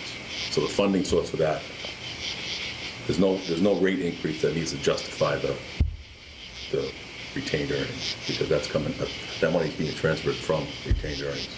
for the 369, Yes. correct.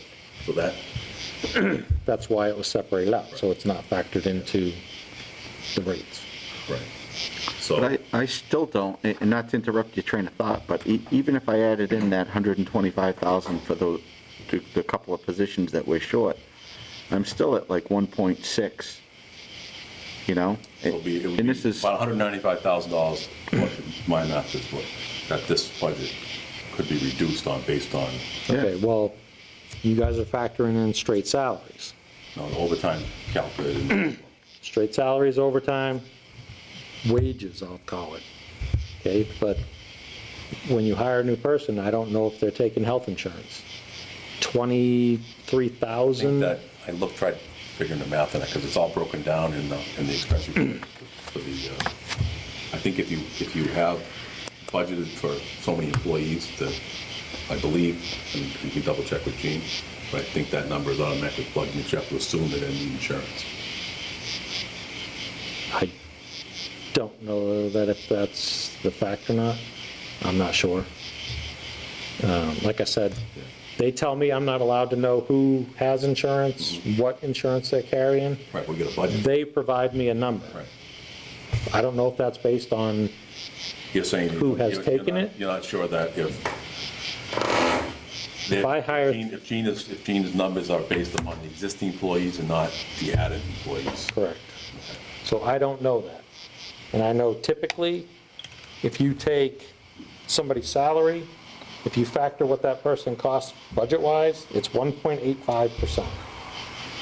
So if you have a $100,000 salary, you need to factor 185,000 based on the other portions that's going to come from that. So Worcester County Retirement, we don't say that we're budgeting, I don't know, whatever, $221,000. And then they say, all right, you budgeted that, so we're going to take X for retirement. Because we pay retirement up front. So that's based on who works and what contributions get calculated. The other thing that we didn't take into consideration, you got the 195 that we just talked about on the salaries on that. There's an additional 40-something thousand that was unaccounted for in those three calculations. So you'd have to add that 48 back on to the 195.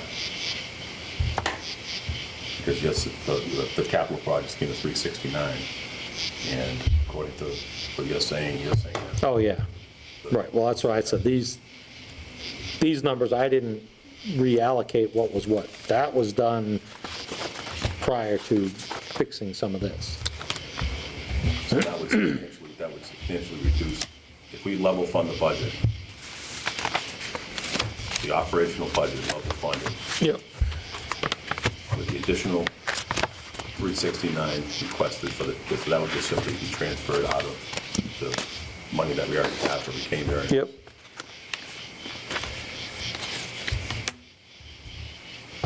You have to, basically go through that and finalize that and look at that. There would be no increase in rates required. Because you're saying that the rate study that was done, which showed like a 40% increase in the rates on the water side primarily, not so much on the sewer side, I believe it was, which is substantial. I would not support anything that percentage-wise. And I'm aware of that. And nothing justified. If it was justifiable, I could wrap my arms around it. I would swallow it, but I haven't seen anything, and I don't know if the board has seen anything to justify that, to do that. So that was one of the other reasons why I had asked that the rate study be postponed, and not the rate study, the hearing. Yeah, the rate study meeting and. Yes, because I still, nobody had any information to look at and digest the whole process. And the other part, one of the biggest things is the rate study, the hearing is scheduled at 3 o'clock during the daytime for a public hearing, which to me, who's going to attend? I have no control over that, nor did I pick the time or date. I don't know, that was poor choice, whoever chose that time, because people out of work and have to pay this and they can't even attend the meeting. So I thought that was. I'm not saying I disagree with you. Yeah. I'm just- Whoever come up with 3 o'clock on a public hearing for that's okay, that was a poor choice. So my other question is, and I don't have it, I thought I had printed it, but apparently I just printed the warrant twice. So where are we with the finance committee? Because the finance committee didn't recommend. Probably they're gonna do, as far as I understand it, Gene told me I had to meet with them probably next week. yeah, and I think it's gonna be, yeah, it said prior to town meeting, so on one of the, they didn't make their recommendation until everything was finalized. Yeah. Because I have not met with finance committee yet. Yeah.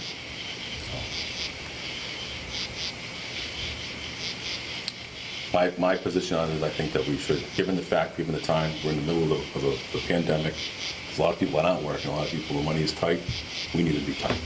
We can't go, I mean, obviously we can't not spend and we still have to maintain things and keep the place running and keep everything doing, but I don't think we should be going overboard on that until it's good. I think there's a lot of people that are hurting with the whole pandemic, and I think we need consideration. We should keep our belt tight as well. I think this number should be reduced to the level fund budget of the operational budget of last year. So what was expended last year, that's what you want? We can fine tune it, but I think we need to use that as a target and go through, unless you can show me somewhere where I've gone through this expense report And a lot of those things are expensive, but are not reoccurring. So I looked through a lot of the expense stuff on by who the checks are made out to, who went to, the detail on it. And a lot of that is not reoccurring. It was a repair or was something. Obviously, you need to have a money account for, you have to budget a repair. Yeah. But if it was something outside of the ordinary that we can't for, that's what the purpose of the special town meeting is, to transfer money that we, just like we did. Like we had the sewer plant problem with $26,000. Yep. We didn't budget for that because we didn't anticipate that happening. Correct. Or the 2 water leaks that were another 30,000, Right. So I mean, try to make your best calculator on history, historical data, and say. which is what I typically do. I try to factor in a couple water main breaks, because I can tell you that Yeah, that we know. pretty average, we know they come up. So my whole thing, I think we just got to get this number down to where everybody's comfortable with, and you as well, and make sure we're on the same page. And Well, you mentioned just so that you figured about 195,000. if, that's just doing quick stuff, yeah, so I think. Yeah, so we need to Mike- sit down, and I'll sit down with Yeah. Bob and Gina, and, you know, Gina's. Because my quick number is about 165,000, so. So what's 165,000? Well, Colin was saying that he thinks there's about 195,000 too much in the warrant article. That was based on the 125. Yeah. That was for the salaries that we had. Right, so including that 125 for those, say, 2 positions, all parking, best guess estimate, I'm about 160, I'm at about 163,000. And those are, they're not new hires, they're replacements. so that we Yeah. got. Right, Yeah. yeah, because we've always budgeted for those positions, for the assistant, the two assistants, Right. so. I think, I'd like to, I mean, I talked with Gene for probably about an hour today, and Cheryl as well, and they both, you know, they're very helpful. Gene was very helpful on trying to make heads or tails of Yep. some of the numbers.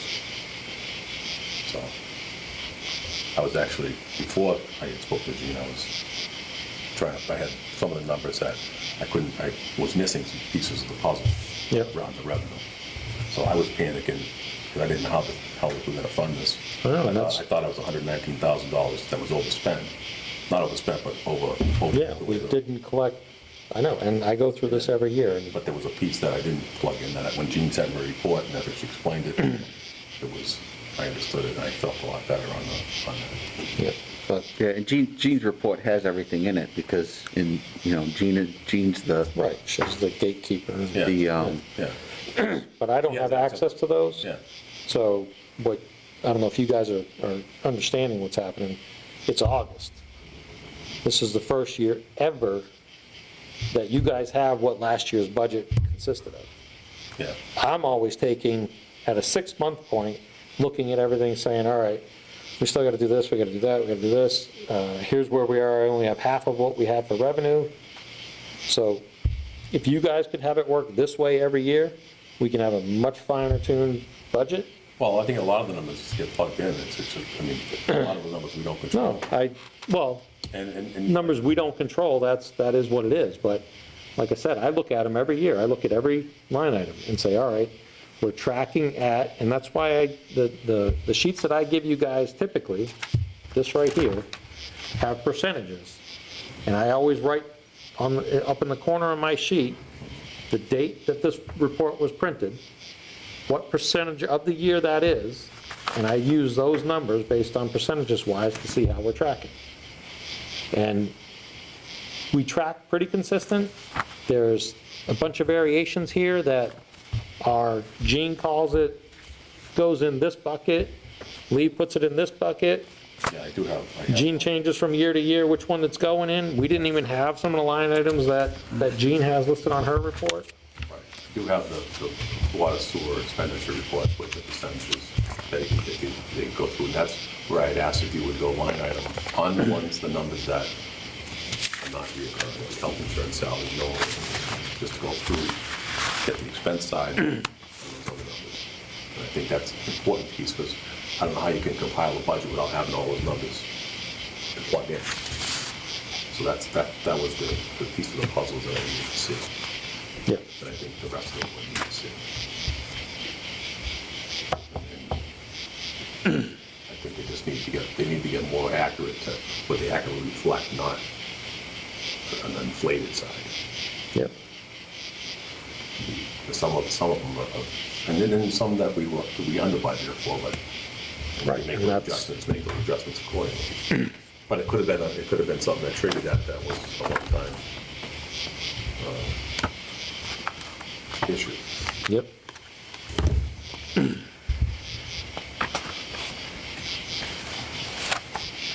So I think maybe, what, consensus board is maybe just to get the, at least we're not gonna have obviously a final number for what the article needs, the wording in that article. I think provided that the retained earnings, what you're telling me is the 246 is not, there's no operational side coming out of the 246.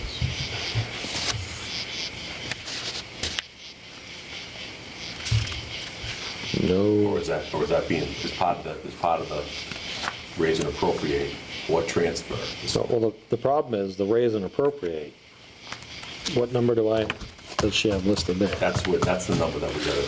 That number has to get Yes, reduced. according to, based on the discussions we're having now, basically, you're saying Correct. the rest of the stuff comes out of the retained earnings and Reserve for reserve funds. those funds, right?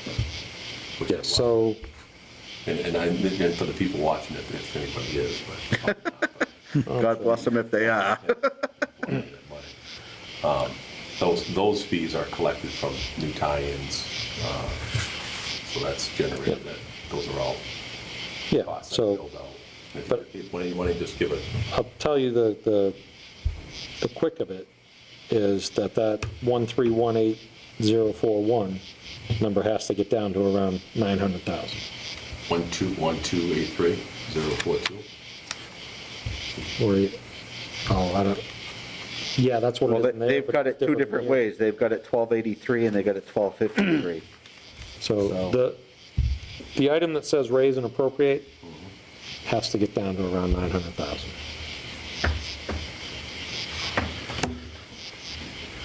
Well, that's going to be, that would probably, then everything we just talked about is not going to be accurate then. Because if you get down to 900,000, it's 383,000 you got to cut off the budget. Correct. It's not 383,000 based on the. I'm just telling you, based on you guys saying you want it level funded, we have to cut down to $900,000. That's the number you need to get to avoid a rate increase. That's not consistent with what we talked about. Well, I think the numbers actually, if you use Gene's number without the encumbrance, that's $1,079,000. Nope.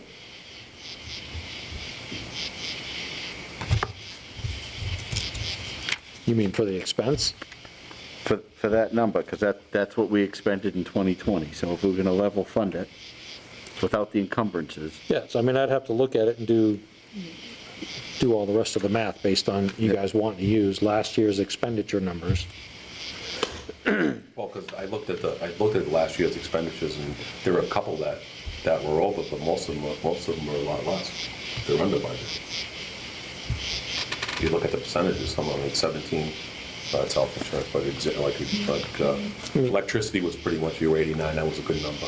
Yeah, I mean, you look at the Within big 10%. ticket items, and they're pretty close. I mean, I mean, other services, 115,000, we were at heating, we're at 50. 118,000, 111,000. You could reduce you had budgeted 10, you used 6, so we could, And I would assume that I probably reduced on that number?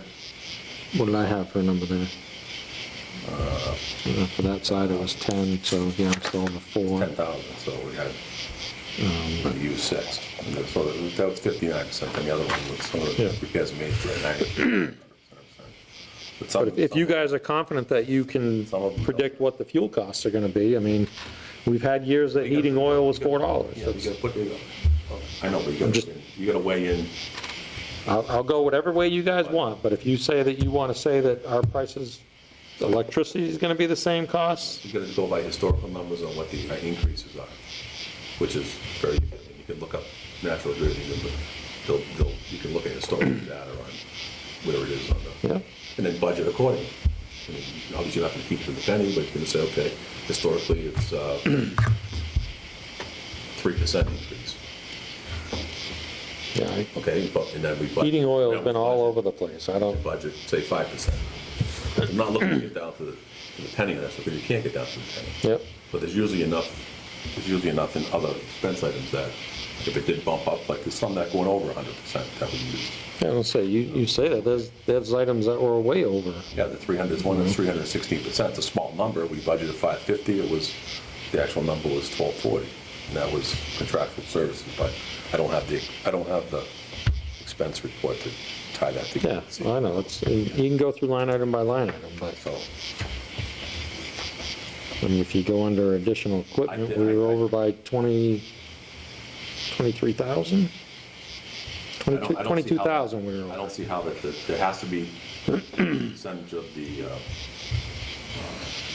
retained earnings that is being used for the operational, based on this. If you're saying. Oh, that's, right, well, that's what I said, that we don't, and I said that at the last meeting. Well, you told me, you said today, there's no retained earnings being used for operational budget, The way I wrote it, correct, the way it's in this warrant article. correct. But what does it say for raise and appropriate? 128304. Okay, the only number I can use without doing a rate increase is $900,000. So there is your big difference. It's 400. There is the big difference number So between, That's not jiving. The numbers will just work. I told you, all the numbers aren't exact because that number was created prior to having additional information, and numbers got moved around and changed. Yeah, it's not, that's still, that's 417, so it was 40-something. So I think there's a certain percentage of the retained earnings that's being used on the operational side.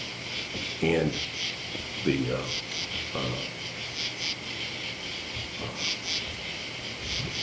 increases in rates if that rate went through, if the rate change went through. So I would like to know what, if you level fund the budget, and 369, if that's provided that comes out of, which I don't think that, if you level fund the budget and do the 369, I don't think there's going to be enough in the existing fees to pay for the operational budget.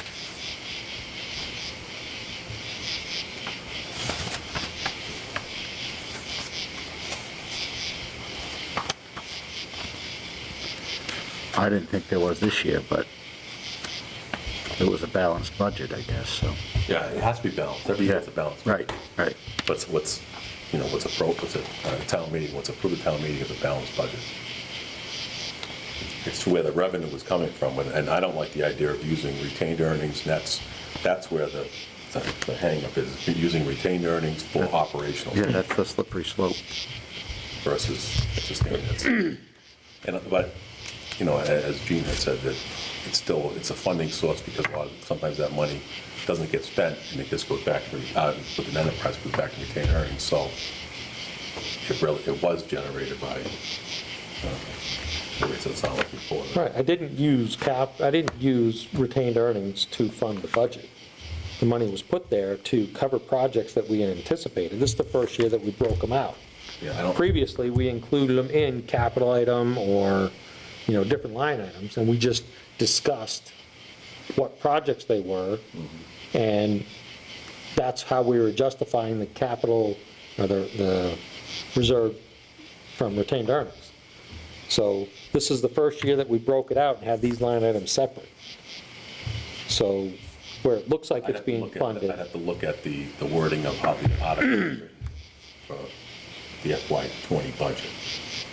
I didn't look at that, so I have to see how that was done. Actually, it's probably in Gene, has probably right in here with the funding source in one of her reports. I have to go through it, but I looked at some of the reports today, they're all in different formats, so. Oh, I'm aware. I have piles of paper. This isn't even a third of what I had. So I when think, was going through. without getting into, we're not gonna be able to fine tune this tonight, I don't think. I think we need to sit down I'd like to sit down with, or if the chairman would prefer to do that, that would leave that up to his option, with yourself and Gene, and kind of work this out, and get that down. And I'm not saying I'm not saying I'm opposed to a rate increase if it's warranted. I'm opposed to a 40% increase when I haven't seen any justification for that. Well, let me clarify on the 40%. First, every year you guys, or every year that we have hired the consultant to do a rate study, he calls me up and says, oh, you guys are gonna need a 50% increase. I'm like, you're out of your mind. So there's no way you're gonna get a 50% increase past these commissioners. I don't even know where you came up with that number. Yeah, and that's not, because we did a rate study with Doug 4 years ago, and that wasn't the case. That is not what he presented you. Because when I said, you're out of your mind, you're not getting that past commissioners, you better sharpen your pencil and figure out what you did to come up with that number. Well, what do you think the commissioners will accept? I said, if you can get 6 to 10% out of them, you're lucky. And he'd come back to the meeting and say, all right, here's what I propose, 8%. So every time he's done a rate study, Well, he this has is the to. same process. And that's what I said this year. But I asked you 3 times, what did Doug have? What was Doug given? And I wanted a copy of everything he was given so I could look at what he had to justify what was done. Yep. And I never got any of that, and that was part of the other reason why I asked Bob to continue. But Well- I don't want to get into an argument, a debate about it, but I think that, generally speaking, I think Doug does a good job. I know but he does his job based on the information he's given. He's just not pulling numbers Nope. out of the sky. Well, I don't know how he changes them then, because every year, every time he's done one, he's called me and said 40, 50. He needs a projected budget in order to. Right, and he had that original one, and I kept holding off, and I can probably go through the emails where the admin was emailing me saying, you didn't respond to Doug, Doug's waiting for information from you. And he wanted this year's budget, which we still don't have right now. So I gave him the initial, and I told him, I said, Doug, this is my first preliminary budget that we haven't even discussed at a commissioners meeting yet. That's fine, I'll work with it, we can adjust it later. It was, let's put a little more history on that. And again, it wasn't anybody's fault. Obviously, we started this when January, February, and March, the whole COVID thing came into play. We started this budget process earlier this year, and it's lucky we did. Yeah. And Yeah, and so, and then everything kind of, with the whole COVID thing, and then I was under the impression, because we said we better get Doug on board early because of this 369 number. That was, because we got the list initially of a lot of the gaps that we thought that we were gonna have to build this in, because we weren't sure of the retained earnings. So I thought that this was gonna be built in, so we better get Doug on board early to see where we are, get the information going in there. But since we get into March or April, everything's kind of get messed up with the whole COVID thing. And Doug had moved forward, he was still moving forward. And there was nothing, I didn't have nothing. yeah, we didn't have any Nothing, meetings there was nothing to, to fine tune this at all. and then when we got to the warrant article, I had still not seen any information to support this warrant article, so that was my big hang-up, was coming to a rate study hearing in a meeting with an empty folder that I'm supposed to try to defend. I agree with you. I didn't want to do the rate study in last year's budget. I originally said when we did this that we should budget for a rate study in FY '21. Right, it should have been delayed, that rate. It should have, since when the COVID kicked in, I think everything was in motion and it kind of fell by the wayside. And nobody's fault, everybody was kind of discombobulated in that whole thing. And still is, to a certain degree. It's still, the whole town meeting being in September, everything, it's not an easy budgeting year to try to get Yeah, that done. so what happened was Doug pushed and pushed and pushed and wanted information. He claimed I didn't respond, so I said, here, I'm gonna give you it, but I can tell you that's not gonna be the budget. It's not gonna go through that way. But that was my preliminary budget that I came up with and gave to him. I sent that to him. We haven't finished the budget. So how many times do you want me to send them? Well, I'm gonna guess that it might be this, I'm gonna guess that it might be this. I was under the impression that with the whole budget was level funded, the FY '21, so that's why it kind of, I wasn't, I'm like, well, it's level funded. And I wasn't aware that we were still moving forward with all this capital stuff. I thought we just had a level funded budget, so I'm like, well, there's no need for a rate study or to raise the rates or do any of that if in fact it's a level funded budget and all these capital things weren't getting done. We were just gonna be status quo from, Well, I don't know where that came from. I don't remember ever saying any of that. well, we discussed that at the meeting, saying it was gonna be a level funded budget, the last meeting, that was in June. We said, and then we get into the whole 1/12, and that was more primarily because the state said they're basing it on the FY '20 budget for, Well, that's what I had to work with until we finalized a budget. I have to work with last year's budget on a 1/12 basis. I was under the impression that that's what was gonna be, that was, we were working with that, we were gonna stay within that. For the 1/12 until the budget was approved. No, the level funded budget. Now, That's how I, well, I don't know if I came across that way, but that was never even in my mind. because I never seen any of the numbers supporting anything else, so I said, well, obviously, there's no other numbers supporting anything else, and there's no change, and it's gonna be a level funded budget, I can look at last year's budget. Well, So you can see where, that never crossed my mind, not even once. So, I don't wanna get everyone here, but I think that, then that's probably where, when I asked for all the information that Doug received, and I'm not the only one, I don't think did you get a budget? Did you get anything? So how are we gonna, we don't have a budget. I gave what, at the first meeting, I gave you that original breakdown that I had. To get to this, to where we are with the town meeting. Yeah, that came out because they said they have to print the flyer, and Jean said, you have to give me a number. Yeah. So I gave her what I had.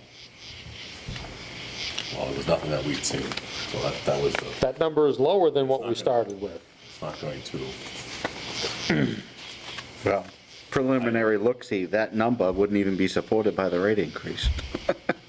yeah. Just, So I think let's stay positive on it, what's happened, but we need to move forward and I think a more transparent approach. And then, a lot of times we get the numbers right at the meeting, make sure how, we get the numbers. I think we should be getting the agendas and the packets at least 48 hours prior to a commissioner's meeting. Well, originally, we were supposed to have the revenue and expense reports monthly at the commissioners' meeting to begin with. Yeah, and that I want those from Gene. I want Gene's numbers. And I like the detailed reports, because that's Yep. very helpful, you can see what. What it was, yeah. And Lee did the detailed reports, was very good, but it doesn't have all the numbers that Gene has. So I'd like to see the detail that Lee produced, and then the true numbers that. Well, I can tell you, every year we tried doing budgets, and I complained about it, you could probably go back through every budget meeting we ever had, and every year I say, I can't get updated information. I'm working off of numbers from December 31st, trying to do our budget. I tried and tried and tried to get updated numbers, to get stuff that's more current, and I could never get it. Do you talk to Gene? Gene? Yeah, that was, Anytime I go talk to Gene, she can do a report. yeah, and like I said, I'll go back and look through the meetings, but the previous budget meetings, I always complain that the data that I get when I request updated Well, information, it may be, if there's when she prints the report, if there's the invoices year's that- done, so she'll give you everything now, I know, but but, she'll give you up to what she has. If there's outstanding invoices that haven't been accounted for in their numbers, obviously, you know what those are, so you can plug those in yourself. We know the invoices that are, if they're at. yeah, and that's possible, because that could be on the one report that we get, that, We get a report from Gene, Yeah. and then the numbers will be different if there's $20,000 in invoices. outstanding warrants that haven't been signed or what have you. So it's the whole reconciliation format. well, that was, when I brought that sheet, this is the sheet that I kept. I created an Excel program that takes every one of these with every single thing, every voucher that's created is supposed to get entered in here, and all the calculations are done to put it on here. So you guys have, up to the day I print that, accurate information. I have the whole the whole year of stuff that was done for the water and the sewer. That's that. This is all. But again, you're looking at, after a year is complete, Right, but there's not that much. There's only 20 pages. So if we get closer to, there's always forecasting the budget. So if we get closer into it, this is historical data you can use. yeah. So I don't see why, it's not a big deal to go through 20 pages and see. No, and this is run all year long, so, at your halfway point, you would have an idea, So I think let's, I wasn't happy about it, and I've expressed my discontent with you on that, and I think that we need to move forward, we need to just get this hammered out. And I think a little more, I think better communication will help on all sides. I'm not gonna put the blame on the communication, but we're the commissioners, we should, if there was questions, we should make sure, when seeing Gene or ask you if I didn't have the information. So, I think that needs to be worked on that. But I think we need to get this budget done. I'll be happy to sit down with you and sit down with Gene. Can we do that without having a meeting scheduled? Not the two of you. Not the two of us, so either I go or you go. No, I just want to have you go, you've been up to date a little more. And we'll just try to, try to fine tune what we need to, for the wording on that. And Gene's pretty good when it comes to, she has everything at her fingertips with that, so. She's the super user, What is it? the super user, right? Munis super user, yeah. Munis super user? Yeah. Well, that's why her report's more accurate than anybody else's.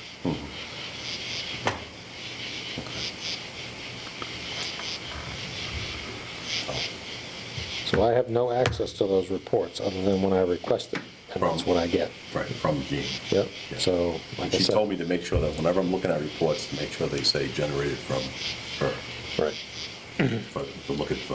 And then it should be up in the corner as to the date it was, Yeah, the dates are always when it's generated. And then it'll say who did end up reporting, who generated it. yep, Yeah, because even, ours is off, and even Pam's and stuff is off, so. Yeah. so, I don't know if Gene explained to you about the information requested from Doug. So Doug emailed me saying that he's been trying for weeks and Gene won't respond to him at all, and she's not giving him any of the information that he needs.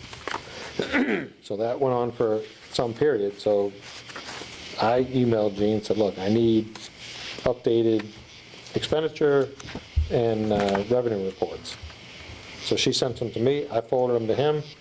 He called her up complaining that he didn't get his check. So the email that he was using, he was adding an E to her last name, so she didn't get any emails from her, or from him. Oh, okay. So all the stuff that he's not getting, all the stuff that he needs was because he was inputting the information incorrectly and wasn't getting He had the wrong email. correct. So that, He was requesting it from someone else, not going to where. right. So you can ask Gene about that, but, because he called up irate to her, because his check got mailed to his Massachusetts address. And he says, I sent you all the information to get it so it comes to North Carolina. And she says, can you tell me what email you did, and did you put an E at the end of it? He's like, yes. And she goes, yeah, there's no E at the end of it. So he's been sending all the emails to an email account that doesn't exist, or at least doesn't exist to us. So, Well, see. so he didn't have updated information until I got it from her and then forwarded it to him. So that was way after the fact of all the stuff that we were trying to do. All right. So everybody good on what we discussed, and we're clear on how we're gonna move forward on that? So my only secondary question looking forward is so we're gonna, the rate study exercise, to go through that in advance of the next reading, not the one that we're gonna be starting or already started, but, Right, I think. I wouldn't want to wait that long, because Yeah, I to think, be, I get what you're saying, but I think we need to let's get this number exactly what we need and then see what well, that, I'm saying like not too long after town meeting, right, oh, I agree, I agree. that to start this exercise. If it's warranted, if we need to do, Right. if we need to do a rate increase. well, you still need to go through you've already paid for a rate study. You Yes, need to rate study. finalize that with Doug, have him do his presentation to the board, and then you guys make your determination whether or not you follow his recommendation or Yeah, you but the stay with. information has changed that he based his on, so I, Correct, so we need to get this finalized and sent to him, and then have him. have him redo his calculations, and then come back with his new presentation. And based on that, you guys need to make a decision, but what you're saying is before the next, Yeah, before the next. Meter reading, but- So, I personally have issue with that, like I had issue with imposing rates this round, which is, in order to get the revenue number that we needed to support that budget, you would have had to put those rates in for this round, which I am opposed to, because you're imposing rates on a billing cycle that's going out right now That they've already used. that they've already used. So right. I know if you told me that my rate is X, and I say, yeah, I'm gonna fill my pool. But if you tell me they're 40% higher, I may not fill my pool and not care if I got brown grass. So you're doing a rate increase, and you're increasing rates on water they've used for the last 6 months. So you need to finish this rate hearing and get it into effect as soon as possible, so people using their water actually right now Right. understand what their rate is while they're using it. Because I am against charging people for back That was another part. Water. The thing was the rate study, the public hearing was on the 24th, was scheduled for the 24th, and then the rate increase went into the 29th. I don't have a problem with the rate increase going into effect immediately after the hearing, but effective going forward, not retroactive. Yeah. That, I have an issue with charging someone for water they already used when they haven't anticipated a rate. Yeah, but it doesn't, I guess it doesn't give the people enough time to, it's almost like saying, we don't really care what you say because we're having a hearing tonight and the rate's going into effect tomorrow. Well, that's if they're agreed upon. I mean, if you don't agree upon them you're going to take the public's information at the hearing. If people bring in enough complaints, that's up to you as a board to say, all right, we're going to take that into consideration, and we're going to postpone voting on this. That's where I think that it should never be done on maybe do it like in the middle, because you get town meetings, but probably you gotta have the numbers for town meeting. So we always should be ahead of it on the other side. So in order to do that, Oh, yeah. we would have had to do that to get that revenue. Yeah, I need to know what the revenue is going to be. Right, for this budget. Right. So I think if we did it in the middle and forecasted, like you said, so it was 6 months before it went into effect. Yep. But it was planned out, so it's not like we try to, it has the appearance, it's not, but it has the appearance of everything's getting rushed. Yeah, no, I mean, like I said, I still don't have an issue with saying they're going to go into, for rates to go into effect the next day. I don't have an issue with that, because that can change immediately if you guys have that rate hearing study, or the rate hearing, and you get every single person in the town to come in and say, no way in hell. That's going to change, all right, so we're going to have to hold another hearing before you finalize it. But we need the time to do that, so that's why I always say that either the second billing cycle, or you plan it hard enough advance that for the first billing cycle. And you have to make sure that you're doing a complete billing cycle, because I mean, if we do the rates the day after the hearing, well, then would you have a bill with two different rates on it? No, it would have to be. No, they go into effect They go into effect for effective that. from, yeah. Right. Yeah. But I don't have an issue with having 2 weeks or 3 weeks of water they already used, but to go here and say, yeah, we're that entire last bill, that, you can't even change anything now, we've already done the reading, and now we're going to agree to raise the rates on that whole billing cycle. Yeah, well, my idea I behind that is that just the whole exercise, that we go through the whole thing so that stuff can get put into munis, and you know, that whole exercise, because we all know that dealing with that program's a hassle, so. That's just the Yeah, idea but- behind getting it done. At the last rate study, I made the recommendation that you do a 2.5% increase per year. That's what your standard increases are across the board on your taxes. And then you can spread out a little longer on when you do a rate hearing or a rate study. But What was the outcome of that? That was, I agreed with that. I said, why don't we? Doug jumped all over and said, no, you can't do that. No, he said, you should be doing a rate study every year, but That's because he's getting paid. I know that, and that's what I said. I argued with him at that meeting. I said, it's ridiculous. You know your expenses are probably going to go up by 2.5% per year. They're never going to go down. Right, so you know that. I mean, all our costs are going to go up. I mean, fixed costs are always going to move. So Right. expenses will go down. So to do 2.5% per year, and then a 5-year period, you say, all right, do a rate study, maybe we overcharge, we can reduce a little. Chances are very slim, but And it's a smaller increase. So- Yeah, so- didn't we Right. talk about that 5 years, once, you're like, about going something 2.5, different. like, well, I brought that up, and Towns Doug was at the meeting, and he was adamantly against it. I know why he's against it. but- 12.5% increase, which probably would end up being, if you wait 5 years, it's going to be a 10% increase anyway. Exactly, which is why I recommended it the last time he did one. But he jumped all over it, and it just got shut down, so. I mean, if we go I just think that- 2.5% per year, and then in a couple of years we find out we're over, we don't have to go up that year, do we? No. Correct. Yeah, if we say, oh, man, look at all this extra money we made this year, then, yeah, you guys can go to a meeting and vote. You don't have to have a rate study done No. for you guys to come in and say, hey, we're gonna have a rate hearing, we think we need to reduce it some. But I can tell you, if you go textbook, Because what happened. we're not funding rates the way we should anyway, because they tell you that you should be funding to replace your treatment plant in 20 years, which it's 20 years old now. So Yeah, well, you guys essentially should have collected enough money over the last 20 years Or 80%, right?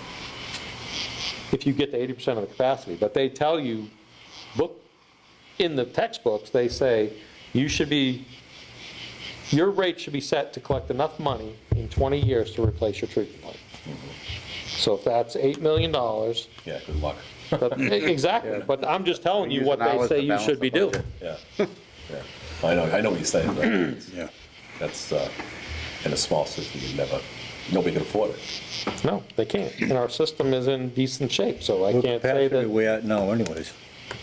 a third. Only a third. But there's a lot of conversation going on right now that might increase that, so. Which would be, I don't, not that I want to increase it, but it would be nice to, because then we know we get additional tax revenue. Revenues, yeah. So it's a- Okay, the more people that can spread the cost, the Better. less the rates for everyone else. That's the other part of, like, you look at like National Grid, not to get off on a different topic, but they tell you to promote conservation, conserve. Then they just raise your rate, because now they have all their fixed costs, they still got all their. Well, that's what they're doing to us. And in the water, the same thing. EPA, Conserve. DEP's constantly telling us we got to put conservation efforts in. Tell people they can't water their lawns. It rains every single day of the year. They tell us we still have to put a water ban in effect. That's ridiculous. In the business of selling water, you don't just cut out our I own still fee. think we should need to go back to, we should allow the irrigation. I agree with you. Get rid of your policy that they, to be honest with you, And adopt the DEP requirements for the sprinkler system. You had talked about that I quite talked often. about it a couple of times. You guys always don't vote me. Yeah. Well, I get maybe shot down. every time you brought it up, I agree with you. Every time. start rethinking, really. But no, to be honest We're with you, losing revenue. We're in the water business. Yeah. DEP will tell you you're not doing the right thing. Because we're not required to put a irrigation policy in place, which you have. We should just follow what And- DEP says. Right, they allow you to have them. People can put them in, it's not against the rules. But that also gives you an opportunity that in the future, if there is a major issue and we don't have sufficient supply and we need to implement more stringent rules to promote conservation, now you have something to do. Right now, you have nothing to do. So get rid of that, allow people to tie into it, it'll increase your revenues. We'll have that on the next budget agenda item. So we'll just have to get the, I already have the information from the DEP. I can probably dig it up on my folders. So I brought that before, but these guys here, you know. It's, Yeah, well, that's- I told you I was for it last We're time trying I brought it to up. conserve water and. Me and Josie are tree huggers. Yeah. I was trying to get the numbers up on the revenue. Right. We're trying. But it also gives you leverage, and DEP will tell you. I've talked to people at DEP, and they're like, yeah, if you were smart, you'd get rid of that. Yeah. I was with you one day, we were talking to somebody, and he said that he could eliminate, if he had the policy in place like we have, that he would lose about a third of his revenue. Yeah. A third of his revenue comes from people, but that's in more of a, suburban place. What happens with the people on sewer? Well, that's the other thing is, I don't know if you want to look at that, and if you're using irrigation, it should be charged a higher rate, but something like that is where you guys got to look at, Right, you have to put, on the irrigation, you have to have an exception. well, no, A lot of times we're I putting don't separate- want an irrigation meter because, you want the people paying the sewer on top of it because you're wasting water that we should be using for public consumption, potable water. Yeah, but Yeah, but a lot of towns have separate meters. No. That's how you promote the conservation. I know, but the idea is, we're going backwards again, we're going back to that's the argument that we had in the, That's not going to change people from watering the lawn to filling the pool, because it's still cheaper to fill your pool with water, paying water and sewer, than it is to truck it in. I mean, if I think we're gonna do irrigation, I think that it should be, I have to run the math, do the calculation and figure that out, but I think especially, even like on the bigger irrigation systems, like the school, I think we should have a step rate. for irrigation versus. No, just I a mean, I guess step rate, because people using irrigation are going to use more water. Yeah. So to promote conservation, you do a step rate, and the people that use the least water are your elderly who have fixed income, and they can't afford to spend the extra money. So by doing a step rate, you afford them the opportunity to have a lower bill. And the people that are just watering their lawn, washing their cars, filling their pool, are using more water, so they're gonna hit that level that charges a higher fee for that water. Right. Because they're wasting it frivolously. So reward the people that are concerned, they want it, but. Correct. So you reward them for doing good, and then, I mean, you got places like big apartment complexes, I'm not gonna name it, but Yeah. it's a huge complex, and they're using a ton of water, they're obviously making a ton of money, they should be supplementing a little more to help those that can't afford it, that are low income. I think that would help us a lot, because I have talked to some seniors and they question the amount of the cost of the water and sewer. And it's always not the water, it's the sewer is the big, that's the one that's the most expensive. The water is very reasonable. I think the average water. But the water doesn't take a whole lot of work. Yeah, I think the average. sewer does. What's an average, the average water bill is $200 for 6 months, Yeah, something like that. roughly. So I mean, that's relatively, if you think about it, $200 for 6 months. Yeah, I mean, people are probably paying their cable bill that a month. Right. Yeah. They do, too. I mean, the cable bill's $200 a month. Yeah, there's nothing on TV. Yeah. Yeah. So, maybe, I guess it'll take a little more work on trying to come up with a plan on that, but I think we should, I agree, I like the idea, and that we should do some, I'm unfamiliar with that whole step thing and all that, so I don't know how that would work. Yeah, that's something I've It sounds thought like about, but I, It's very simple, and we should be able to pull the data out of our billing software, that I can quickly throw together a spreadsheet and give you guys 100 different scenarios on how you want to do it. And what it'll show for increases, what it'll bring in for revenue, and it's just a matter of looking at it and saying, Balance it out to where we need to be, and that's the easiest way without hurting the people that are low income, fixed rate, conserve. And that way, used to be. if somebody's complaining about their We used bill, to have a step. It was, it used to be, you had up to 800. well, that's not a step, that's Yeah, basically, yeah. a base fee, and you're allowing up to X, I think it was Base fee. is 800 cubic 800 feet cubic per- feet. Yeah. per, And yeah. then after that, it would jump up. Yeah, and it was Doug actually that recommended we got rid of that. Yeah, Doug had meant it said it should be, you stop in zero. Right. You don't include that, because Right. doing that, you can't account for, see, you're supposed to base your base fee on what your budget is if you don't produce any water. So if I don't have to pump any water, we still have to keep the building there, we still have to pay for the lights, we still have to pay for the, All right. all the stuff that is your fixed cost. And the variables are based on if you pump X amount of water, you have to add this much chemical, you add this much electricity through pumping cost. So the variables are based on what people use. So you need that base rate to make sure you have enough revenue, whether everybody said, oh, we're closing down Douglas for the winter and we're all moving to Florida for the winter. So now we have no revenue coming in. So your base fee should cover what your minimum budget would be if you don't provide any water. So that's the theory behind getting rid of that 800 cubic feet that you're given for free, basically, but you're really not. You're hurting the smaller people with that too, because they're conserving. And if they come in under that 800, there's no benefit to them. Yeah. So that's, you eliminate that and then you have step rates.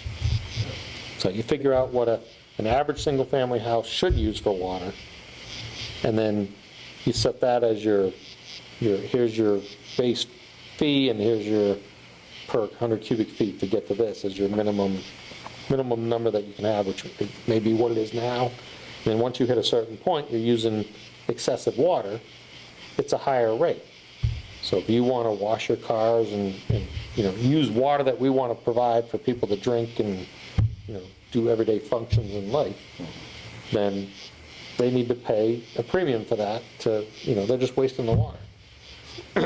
At some point, we might not have the water and you can't provide it. So if the aquifer dries up, we're in trouble and people are wasting the water. That's not good. So Which that's monitored pretty closely. it is, yeah. No, You can tell by, we keep and we're in good shape. very good detailed records on that, and What is it? Well, I think through all these droughts, they're I forget what stage they're at right now. I think stage 2, which is a pretty significant drought for the state, and we have no issues. We haven't. Right. And all the wells are based on our current, what the wells can produce is, 1.08 million gallons a day. Right. And that's based on drought conditions, back to pumping for 180 days, I believe. Right, 180-day pump test is what and then, which is why it irritates me that they cut our permit down based on what DCR says. So we're pumping, we actually use A 230. third of Yeah, third of what we Right. can produce. I mean, you don't want to run your pumps 24/7, but No. regardless, that's what, Are we up to a third? I thought it was still over 25%. it's probably. Right around what we have the ability to pump, which we don't want, you don't want. If I'm throwing out ballparks, I try to go conservative. so. Yeah.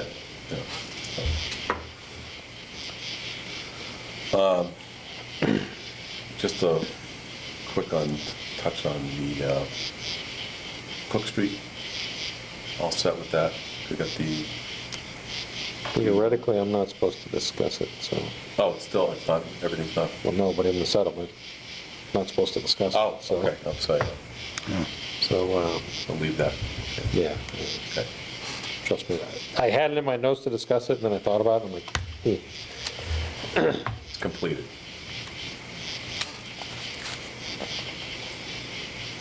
I'd like something in writing, Okay.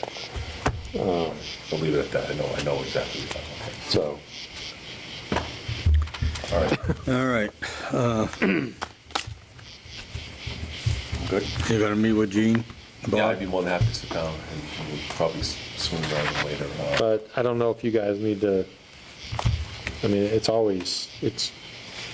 guess I'm confused, but I don't know that we ever actually vote and say this is what we're voting to approve as a budget. I don't know if we've ever actually done that. We have done that. Yeah, And- Like I said, I'm not positive. I think it's hit or miss whether that happens. yeah, We have done that. You're not going to have time to have another meeting to vote on it. So I don't know if you guys want to take a vote to authorize him to approve whatever budget number we come up with, because you're not going to have time by the time we have time to Oh, meet no, with Gene. We have to get that done. So I don't know if you guys want to vote and either You comfortable authorize with that? him to sign off Yeah, on I'm whatever comfortable with budget that. number we come up with. You're comfortable with that? I'm I am. comfortable with that. yeah. Okay. I'm just saying, if And we- you guys want a voted It's looking budget, be forward to him and oh, we'll give them the information, yeah. absolutely. I'm just saying, we don't have time to have it on. post, have another meeting before I have to meet with FinCom with a number. So, And I'd like to have a little understanding for it, because if I end up having to go up and read it at town meeting, Yeah. I'd like to I mean, there's been some of those that I've gone up after reading it for the first time in the seat. You can so. scratch your head saying, Yeah. "How's this?" Yeah. And When's the no town question. meeting? 12th. September? September 12th. September 12th, Saturday. It's at the ball field, right? All right, so we have enough. It's at the elementary ball school, field. I think. I think it's at the school. It's in a field, I know that. I thought it was down at the ball Elementary field. school field. You have enough time to Saturday prepare? the 12th. So elementary school is probably the ball field behind the elementary school. It's Oh, on all the right. field Oh, beside it. Everybody made it sound like it was down at Soldiers Field. but- Elementary school field. That's Okay. that's the one up at the track, I'm assuming. Right? That's elementary school. I'm guessing it's the baseball field there, but, yeah, the elementary school, that's where the track, I think- but you've got the track and then there's a baseball field down below there. Yeah. Softball. Softball. Yeah, you want, I think the track, probably the track field. Because that's- Probably the track or soccer that's field. got some benches to see. Well, I don't know that they're gonna allow people to sit in bleachers, they're gonna have to space chairs Oh, out okay. 6 feet apart. It would be Wow. my guess, I don't know, I haven't read what the town's plan It is. says elementary school field, so I guess when everybody gets there, they'll figure that out. Right. So, Follow the at, crowd if there 10:30 is a.m. one. Saturday, September 12th. Rain or shine? Let's see. Rain date is Sunday, Oh, okay. September 13th, 10:30 a.m. I'll dial in on the Zoom. So again, I don't know if you need to make a official vote in order to authorize him to, Well, we don't have a number to, well, just vote to authorize you to approve whatever budget we finalize. Because like I said, you're not going to have enough time to Yeah. post and have another meeting to go over it, to finalize it, to vote on. Yeah. So, I mean, I don't remember voting on the last budget. that's what I mean, I didn't vote on the last one, but I remember saying the we got a consensus or whatever, but that's what I mean, I don't, it's hit and miss whether or not you guys vote on it, or get a consensus, or, Well, I don't want all my shoulders and everybody be chewing me out if it's not.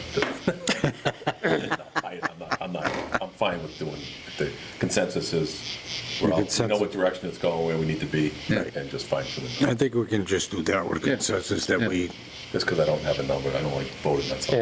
and Yeah. worst case scenario, I think fall, whatever meeting is shortly after.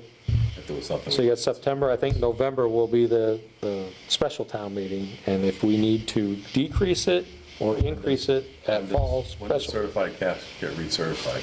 we should have that for fall town meeting. So that would be, because that number's not including the certification that should be coming for. But it never is Yeah. when we do a budget. Yeah. So it's no different than a normal budget where we wouldn't have that number until fall town meeting. right. And if we need to make an adjustment, whatever, we come up with that you agree to, if we need to make an adjustment at fall town meeting based on, we know we have X amount from this year's budget that went back to retained earnings to adjust something, that can be done then, so.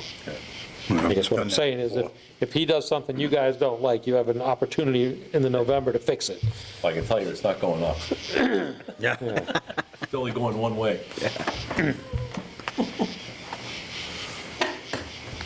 So, all right, so everybody, we're good? You all set? I'll make a motion to adjourn the meeting at 9:55. Second? All in favor? Aye. Aye.